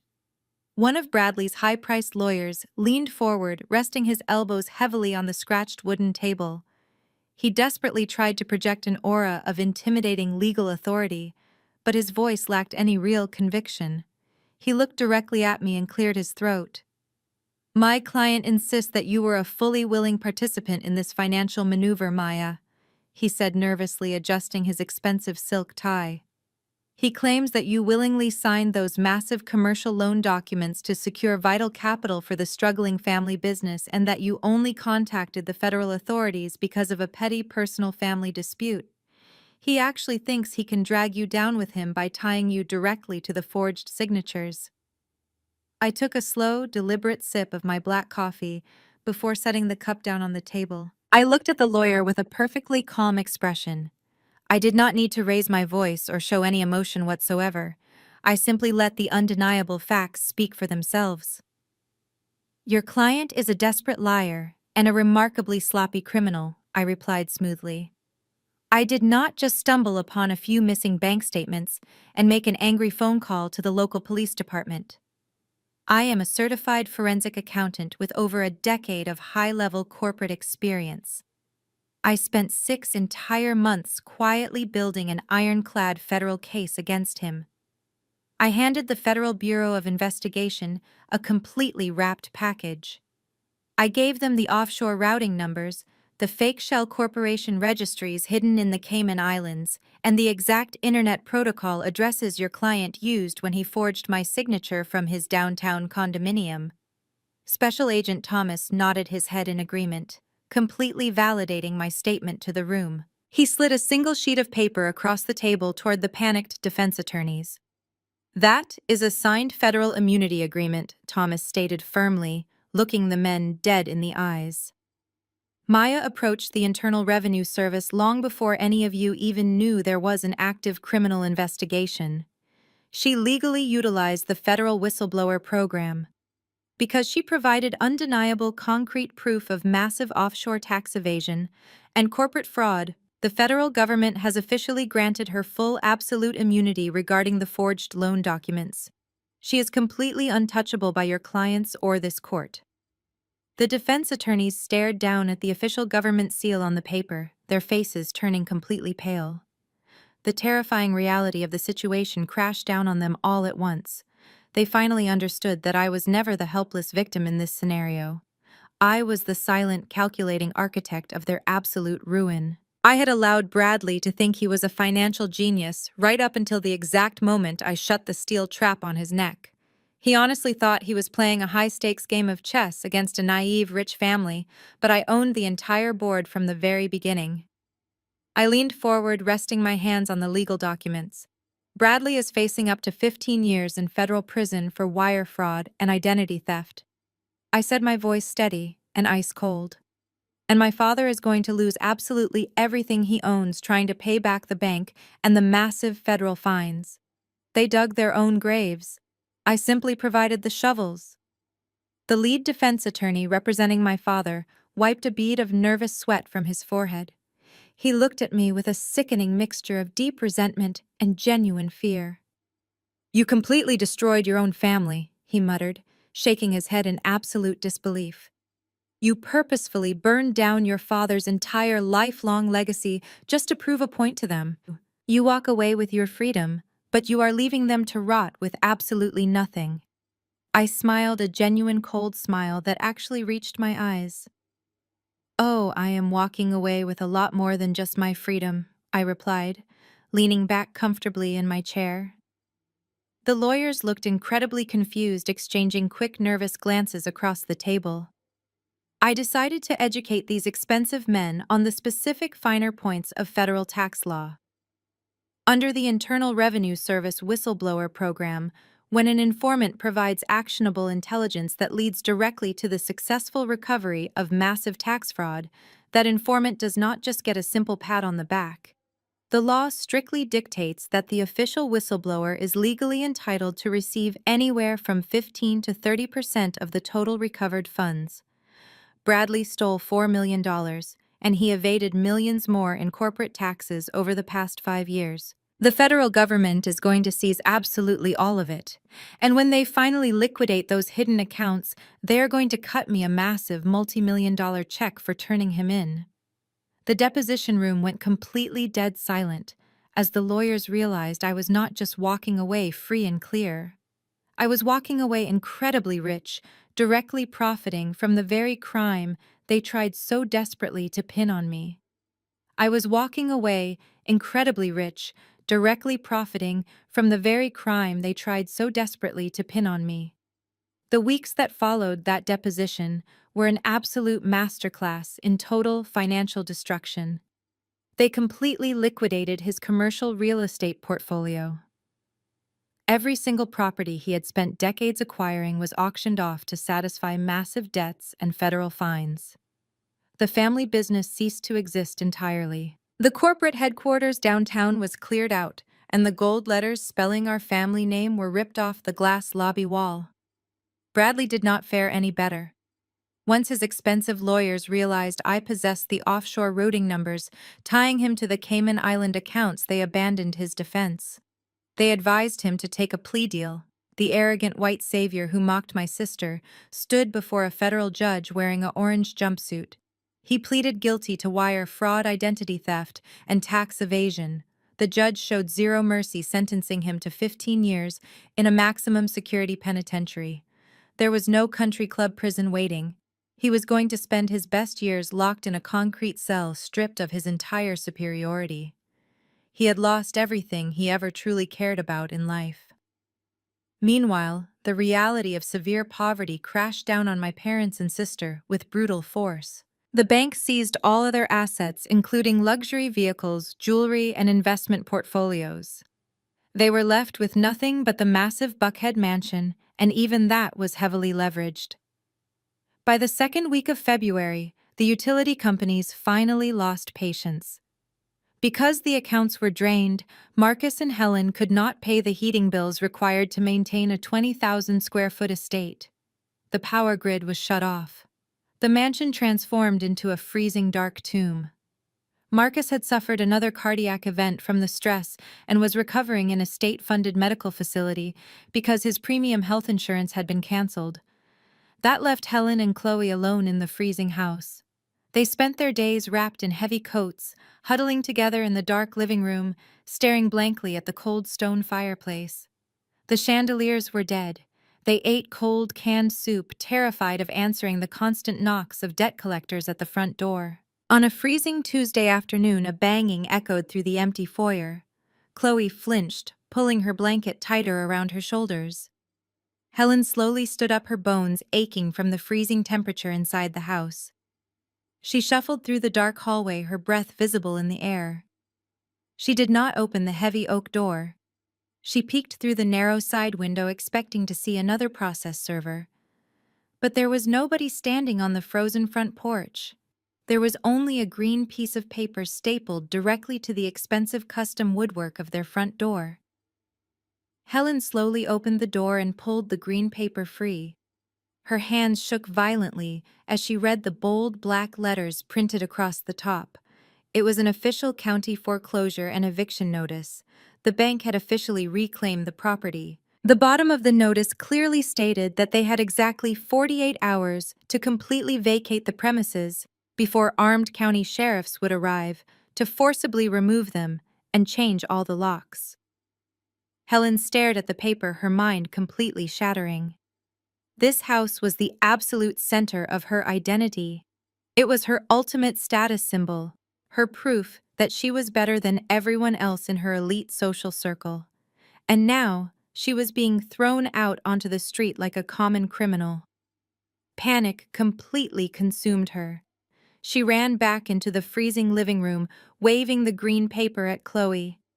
"We have to leave," Helen sobbed hysterically, tears streaming down her freezing face. "They are taking the house, Chloe. They are throwing us out on Thursday morning. We have nowhere to go." Chloe just sat there staring blankly at the dead fireplace, completely catatonic. She had nothing left to give. Her husband was in prison, her trust fund was gone, and her golden child status was entirely worthless in the real world. Helen realized she had absolutely zero options left. Her wealthy country club friends had completely blacklisted her the moment the FBI raided the family business. Nobody was going to offer them a warm guest house or a financial loan. She pulled her dead cell phone from her pocket and frantically plugged it into a portable battery pack she had found in Marcus' desk. She waited agonizing minutes for the screen to illuminate. When it finally powered on, she opened her contacts. She stared at my name for a long time. The daughter she had violently slapped, the daughter she had called worthless and aggressively kicked out of this very house on Christmas Day. Helen swallowed her massive, suffocating pride.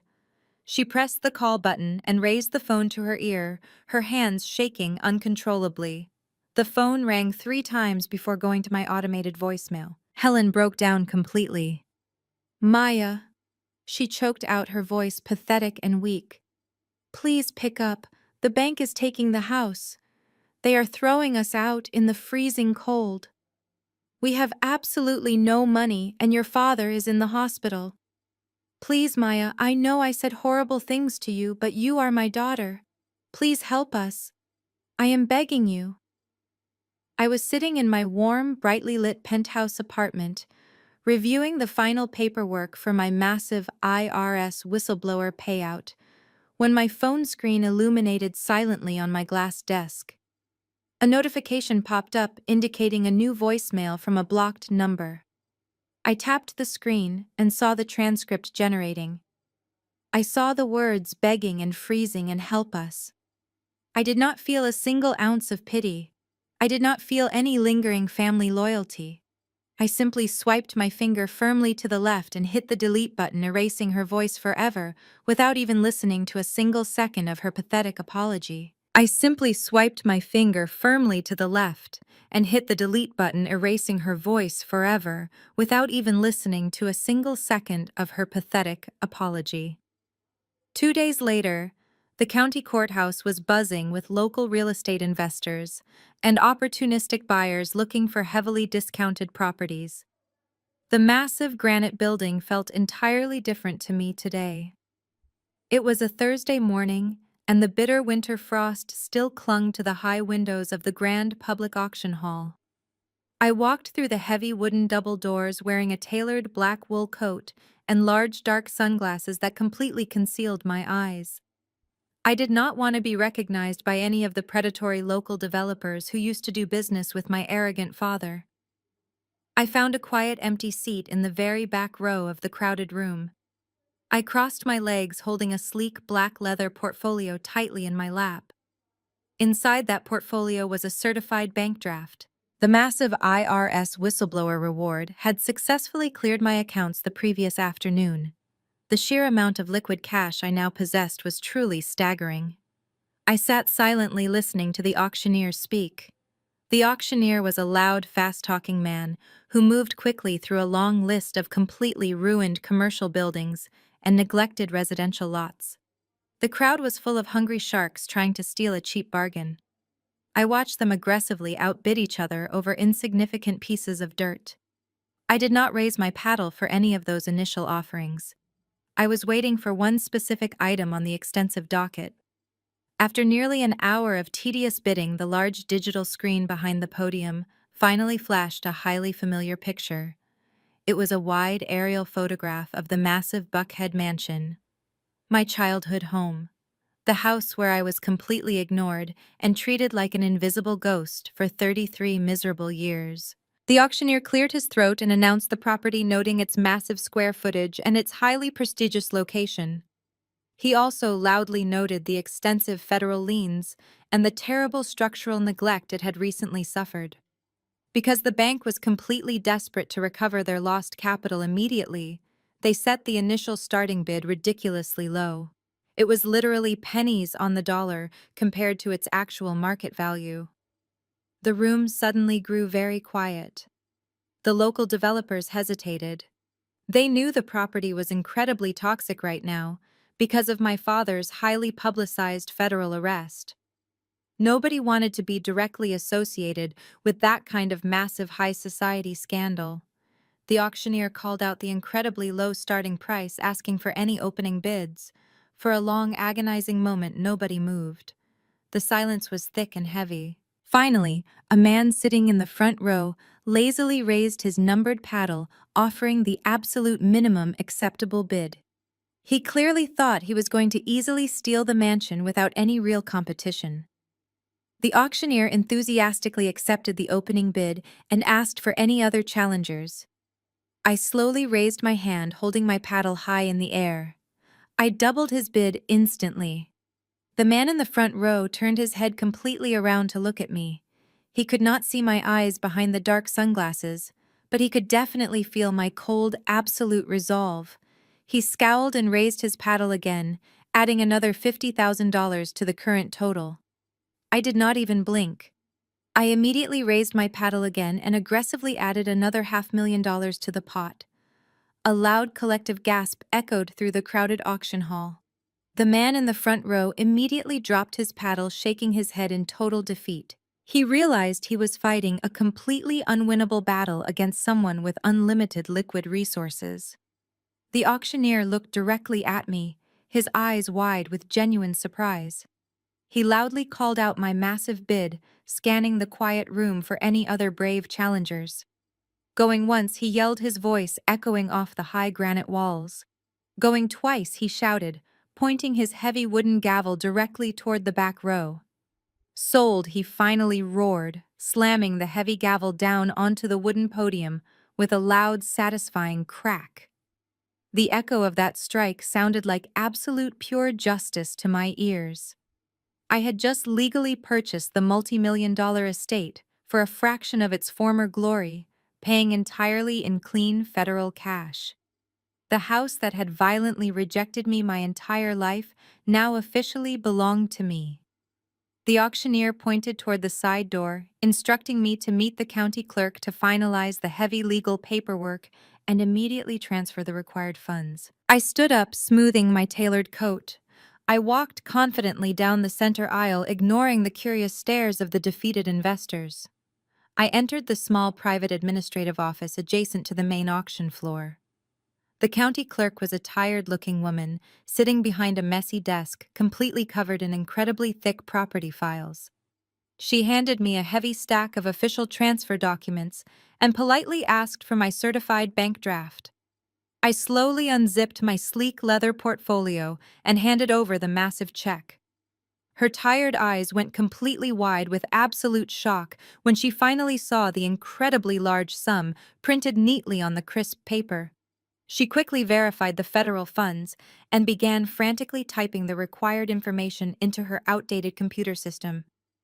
She looked up at me while holding a blue pen hovering over the final formal deed of ownership. She asked me what specific corporate entity or joint family trust she should legally list as the primary permanent owner of the sprawling estate.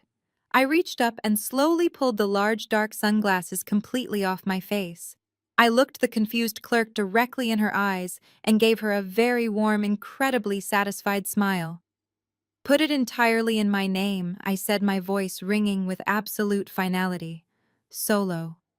Walking out of that courthouse, I felt a profound sense of closure that no amount of money could ever buy. The paper in my hand was not just a property deed, it was the physical manifestation of my ultimate victory over the people who had tried to break my spirit. Thursday morning arrived with a bitter, freezing wind that swept through the empty streets of Buckhead. At exactly 8 o'clock sharp, 2 armed county sheriffs arrived at the massive wrought iron gates of the estate. They did not knock politely or wait for an invitation. They bypassed the security system and pounded heavily on the front door, executing the formal eviction order. Inside the freezing mansion, Marcus, Helen, and Chloe were forced to hastily abandon their lifelong sanctuary. Because the bank had seized their luxury vehicles and frozen their accounts, they had absolutely no way to transport the few personal belongings they were legally allowed to keep. They were reduced to dragging cheap plastic suitcases and garbage bags filled with wrinkled clothes down the incredibly long sweeping driveway. The sheer humiliation of the moment was entirely lost on them, because they were too busy viciously tearing each other completely apart. The toxic dynamic that had held their fake family together had completely imploded. Marcus shuffled down the driveway, clutching his chest and wheezing. He loudly blamed Helen for their current absolute ruin, screaming that her endless obsession with country club status and expensive jewelry had blinded them to Bradley's massive financial theft. Helen walked a few paces behind him, her face red with furious indignation. She screamed right back at Marcus, calling him a pathetic, weak old man who had allowed a young white con artist to steal his entire legacy right out from under his nose. She angrily yelled that she should have completely divorced him decades ago.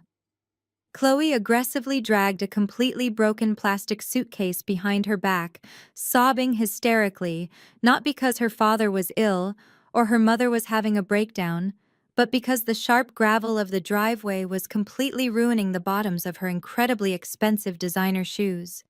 They were truly a pathetic broken trio, marching sadly toward a very miserable, lonely future. They had barely managed to secure a tiny, cramped 2-bedroom apartment in a heavily run-down, dangerous neighborhood located on the absolute farthest outer outskirts of the massive, dirty city. It was a terrifying reality for 3 people who had never washed their own dishes or paid a single utility bill in their entire lives. They bickered endlessly about who would have to sleep on the cheap sofa and how they would possibly survive without a private chef or a weekly housekeeper. The toxicity was completely eating itself, feeding on the absolute misery of their situation. The wealthy, judgmental neighbors they had spent years looking down upon were now peering out from behind their velvet curtains, secretly watching the mighty family being unceremoniously thrown out onto the street. The sheriff deputies stood near the front porch, watching them struggle down the long driveway with absolutely zero human sympathy or basic compassion. They were standing exactly halfway down the massive driveway when the low, aggressive growl of a high-performance engine cut through the bitter morning air. A sleek, jet-black Porsche Panamera turned sharply off the main street and began gliding smoothly up the driveway, heading directly toward them. The expensive tires crunched loudly against the gravel. Marcus, Helen, and Chloe immediately stopped dragging their heavy bags.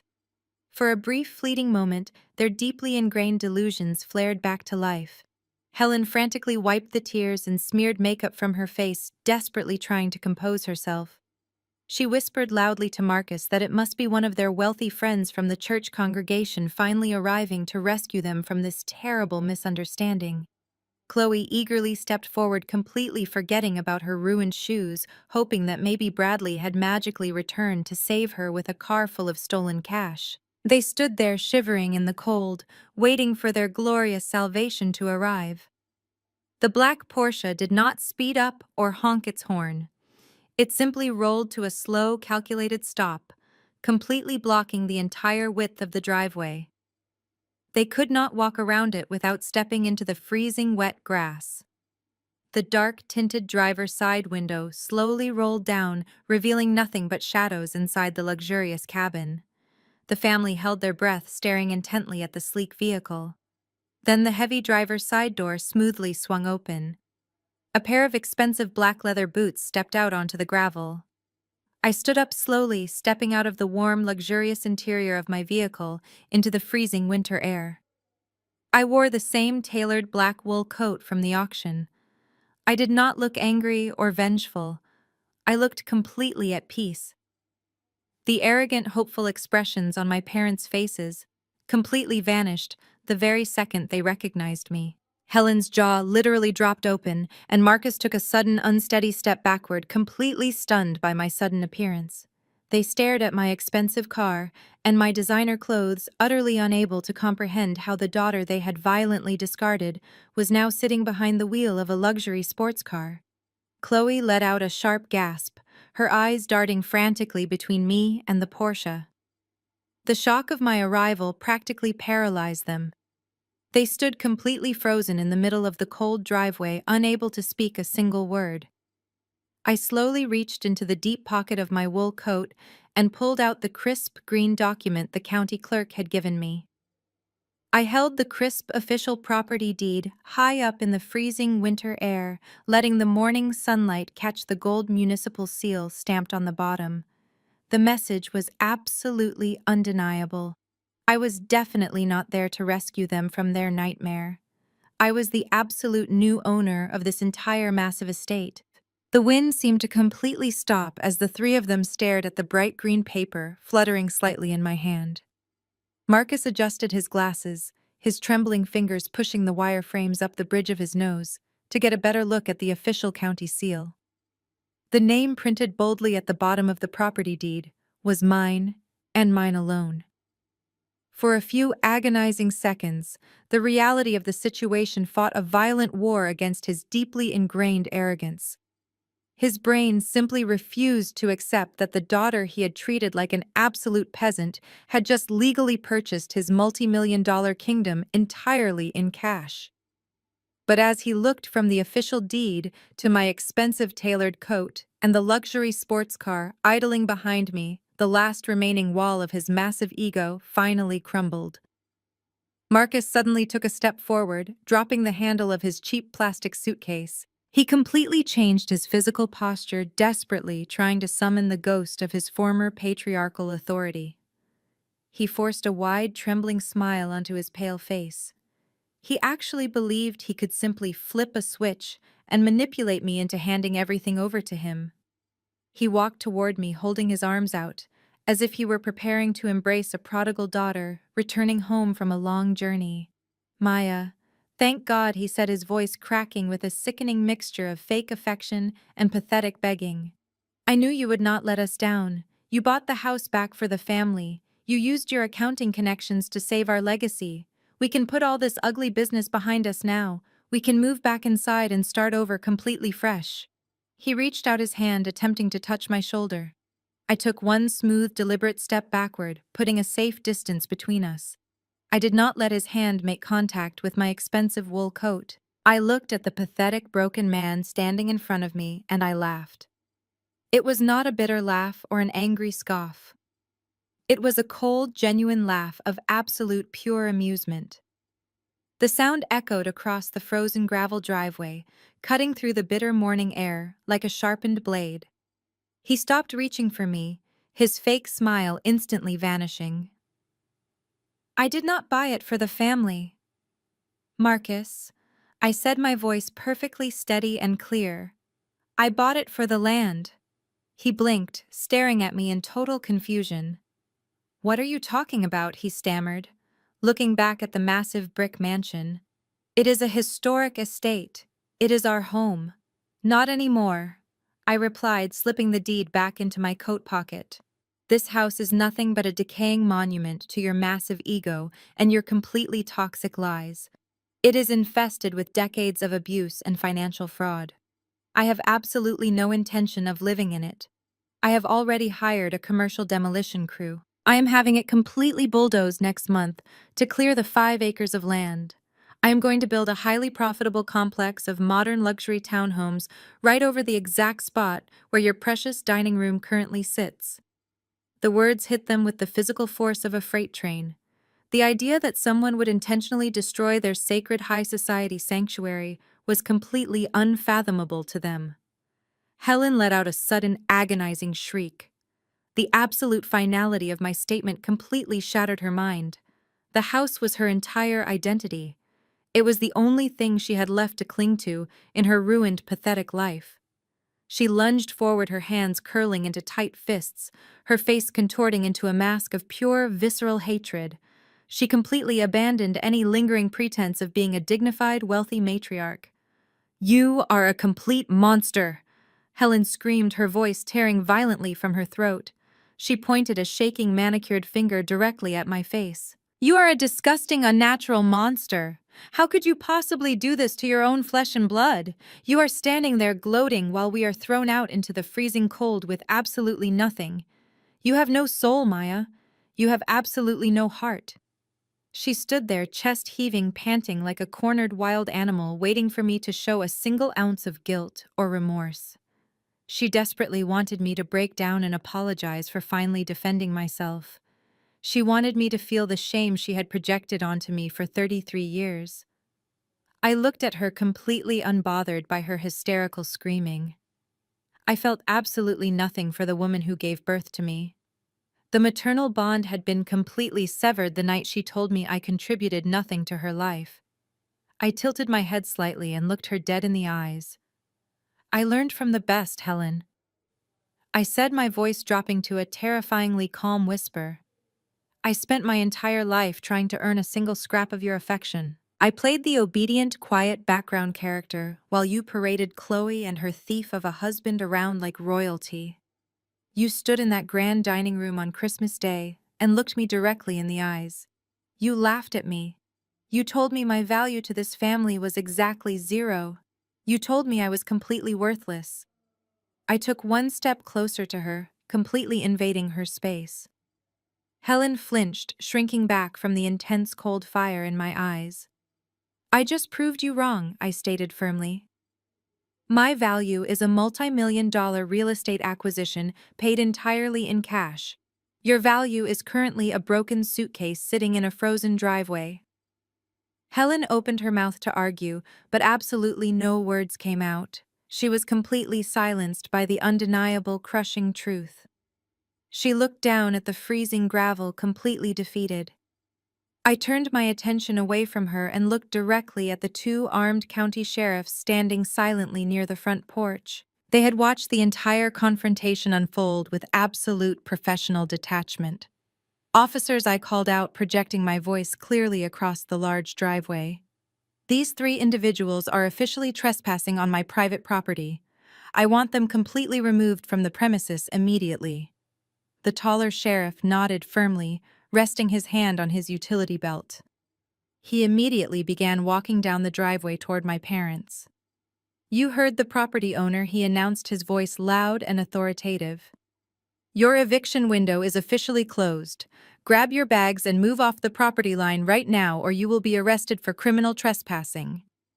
Marcus, Helen, and Chloe scrambled backward, terrified of being placed in handcuffs. They frantically grabbed the handles of their cheap plastic bags and broken suitcases.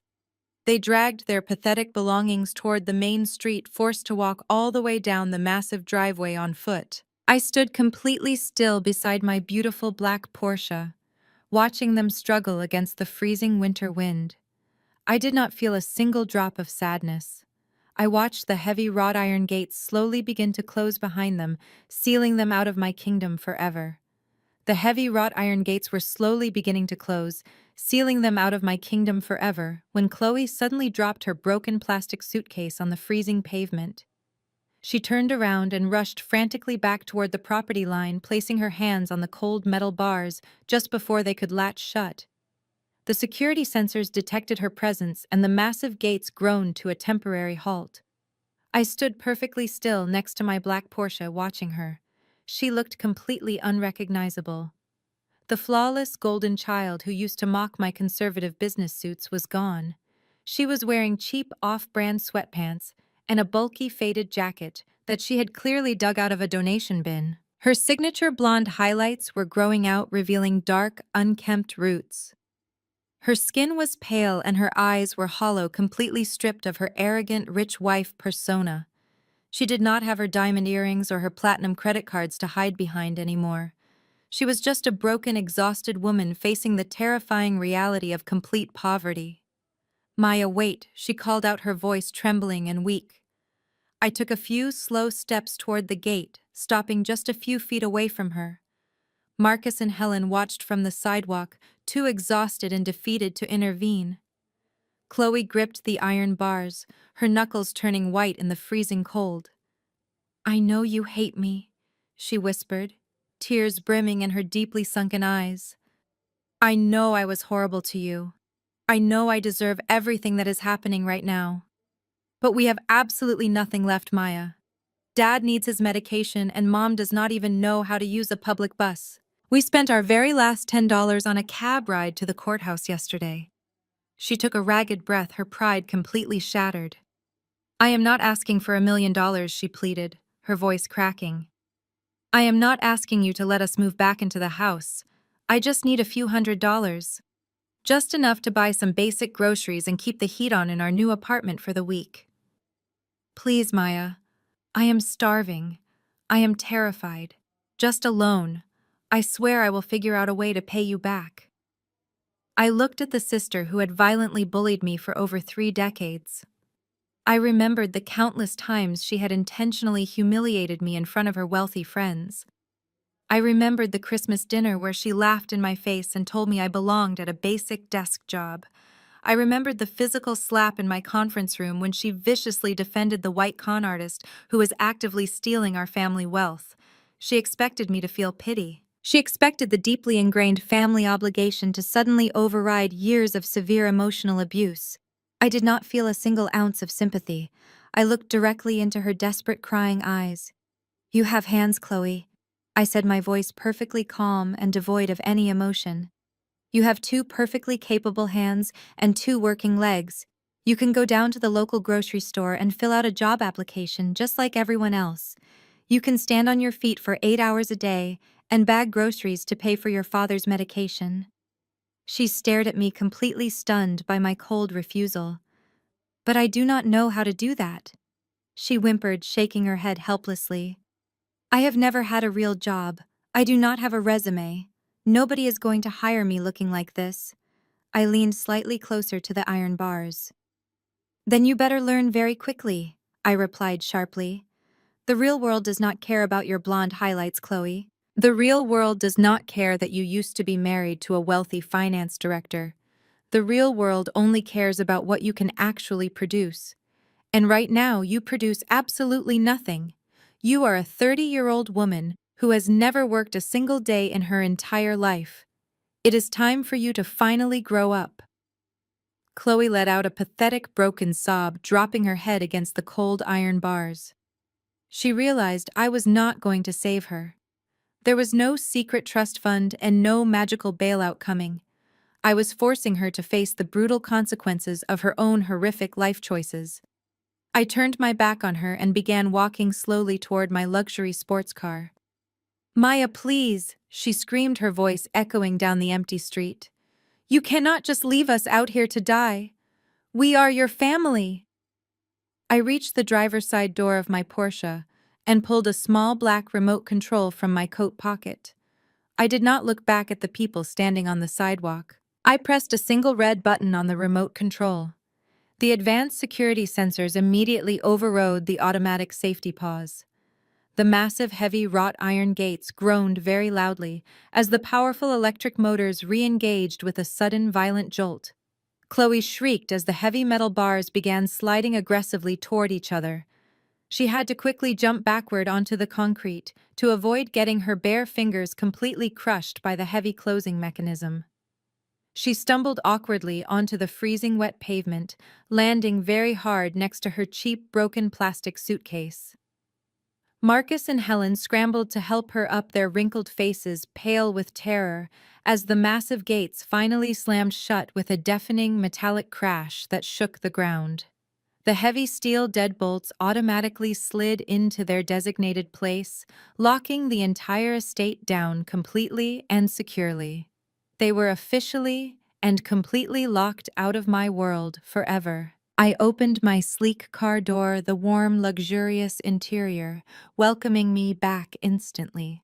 I slid smoothly into the rich leather driver's seat and pushed the bright ignition button. I slid smoothly into the rich leather driver's seat and pushed the bright ignition button. The powerful engine roared to life, wrapping me in a comforting vibration. I shifted the car into drive and slowly pulled away from the heavy iron gates. I watched them in my rearview mirror for just a brief second. My parents and my sister were standing on the frozen sidewalk, looking completely pathetic next to their broken luggage. Then I turned the steering wheel and accelerated down the street, leaving them completely behind. I did not look back again. That was the absolute last time I ever saw them in person. 6 months passed since that freezing morning in Buckhead.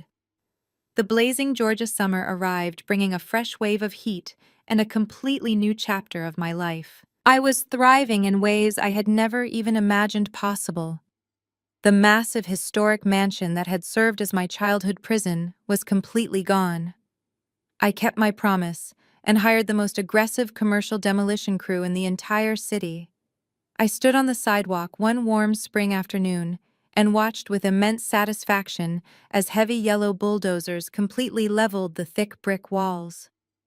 I listened to the loud, satisfying crash of the roof caving in, completely crushing the grand dining room into fine dust. The physical manifestation of my trauma was permanently wiped from the earth, replaced by a beautifully paved foundation for my highly profitable luxury townhome development. I felt a massive, heavy weight completely lift off my chest as the dust finally settled. My forensic accounting firm was absolutely booming. The massive publicity from successfully uncovering Bradley's offshore tax evasion scheme made me the most highly sought-after corporate investigator in the entire Southeast region. I had to quickly lease 2 additional floors in my downtown high-rise just to accommodate my rapidly expanding staff. My schedule was completely booked with highly lucrative contracts from massive Fortune 500 companies. But much more importantly, I was no longer alone. I had successfully surrounded myself with a genuine found family of brilliant colleagues and fiercely loyal friends. We hosted incredible Sunday dinners at my penthouse, filled with loud laughter and genuine mutual respect. There were no golden children, and absolutely no forgotten scapegoats at my table. We celebrated each other's victories without a single ounce of toxic jealousy. As for the people who actively tried to destroy me, the universe delivered a perfectly measured dose of poetic justice. Bradley was currently residing in a maximum security federal penitentiary located in the sweltering, suffocating heat of rural Alabama. The arrogant finance director, who used to wear custom-tailored midnight blue tuxedos, was now wearing a standard-issue beige canvas jumpsuit. He spent his long, miserable days pushing a heavy broom across the dusty concrete prison yard, completely stripped of his fake charm and his stolen wealth. His hidden offshore accounts were entirely emptied by the federal government, and his precious white mistress completely vanished the very second the FBI officially froze his assets. He was entirely alone, surrounded by concrete and barbed wire. My father Marcus barely avoided federal prison due to his rapidly declining health and his complete lack of remaining capital, but his ultimate punishment was arguably much worse for a man possessed by such massive pride. The former real estate king of Atlanta was now working 30 hours a week as a front door greeter at a massive chain hardware store. He wore a bright orange utility vest over his faded polo shirts, forced to stand on his feet and politely wave at the very same blue-collar construction workers he used to openly mock. Helen spent her long days trapped inside their cramped, air-conditioned apartment, bitterly watching daytime television. She aggressively complained about her ruined life to anyone who would mistakenly listen, but her wealthy country club friends had completely blocked her phone number months ago. And then there was Chloe, the flawless golden child who used to brag endlessly about her platinum credit cards and her perfect fake marriage was forced to violently enter the unforgiving real world. She managed to secure a minimum wage job working the drive-through window at a local fast food franchise. A former colleague of mine actually spotted her there just last week. Chloe was wearing a greasy polyester uniform smelling of fried oil, aggressively arguing with her teenage shift manager because she was scheduled to work a double shift during a busy holiday weekend. Her designer blonde highlights were completely gone, replaced by a cheap, messy ponytail. The real world did not care about her manufactured elite status, and it certainly did not show her any mercy. I walked out onto the expansive private balcony of my luxury downtown penthouse. The warm evening wind gently blew through my hair. The sprawling Atlanta skyline stretched out before me, glittering brightly with millions of beautiful city lights. I held a chilled glass of expensive champagne in my right hand, feeling completely at peace with the empire I had built. I took a slow sip, savoring the sweet taste of absolute victory. I looked out over the glowing city and smiled, taking a deep breath of clean, fresh air. They thought they could ignore me, use me, and completely discard me when I was no longer convenient for their fake image. They treated me like a ghost in my own home, expecting me to quietly accept their abuse forever. They forgot one crucial detail. When you intentionally leave someone in the dark for 33 years, you really should not be surprised when they finally learn how to completely control the shadows. My name is Maya, and I took back absolutely everything they tried to steal from me. Have you ever had to legally dismantle a toxic family to finally find your peace? Let me know your story in the comments below. Keep your boundaries incredibly strong and keep your receipts even stronger. Thank you so much for watching, and I will see you in the next video. Maya's story is a chilling but deeply empowering reminder that blood does not always equal loyalty. For over 3 decades, she was treated as the invisible, unworthy scapegoat by a family obsessed with superficial status and the illusion of perfection. The most profound lesson hidden within her journey of financial retribution is that your inherent worth is never dictated by the people who refuse to see it. When Maya's parents and sister looked at her, they saw a target for their own insecurities. They projected their toxic vanity onto her, blindly trusting a manipulative outsider simply because he fit their aesthetic and social agenda. However, instead of internalizing their psychological abuse, Maya channeled her pain into building an impenetrable fortress of independence.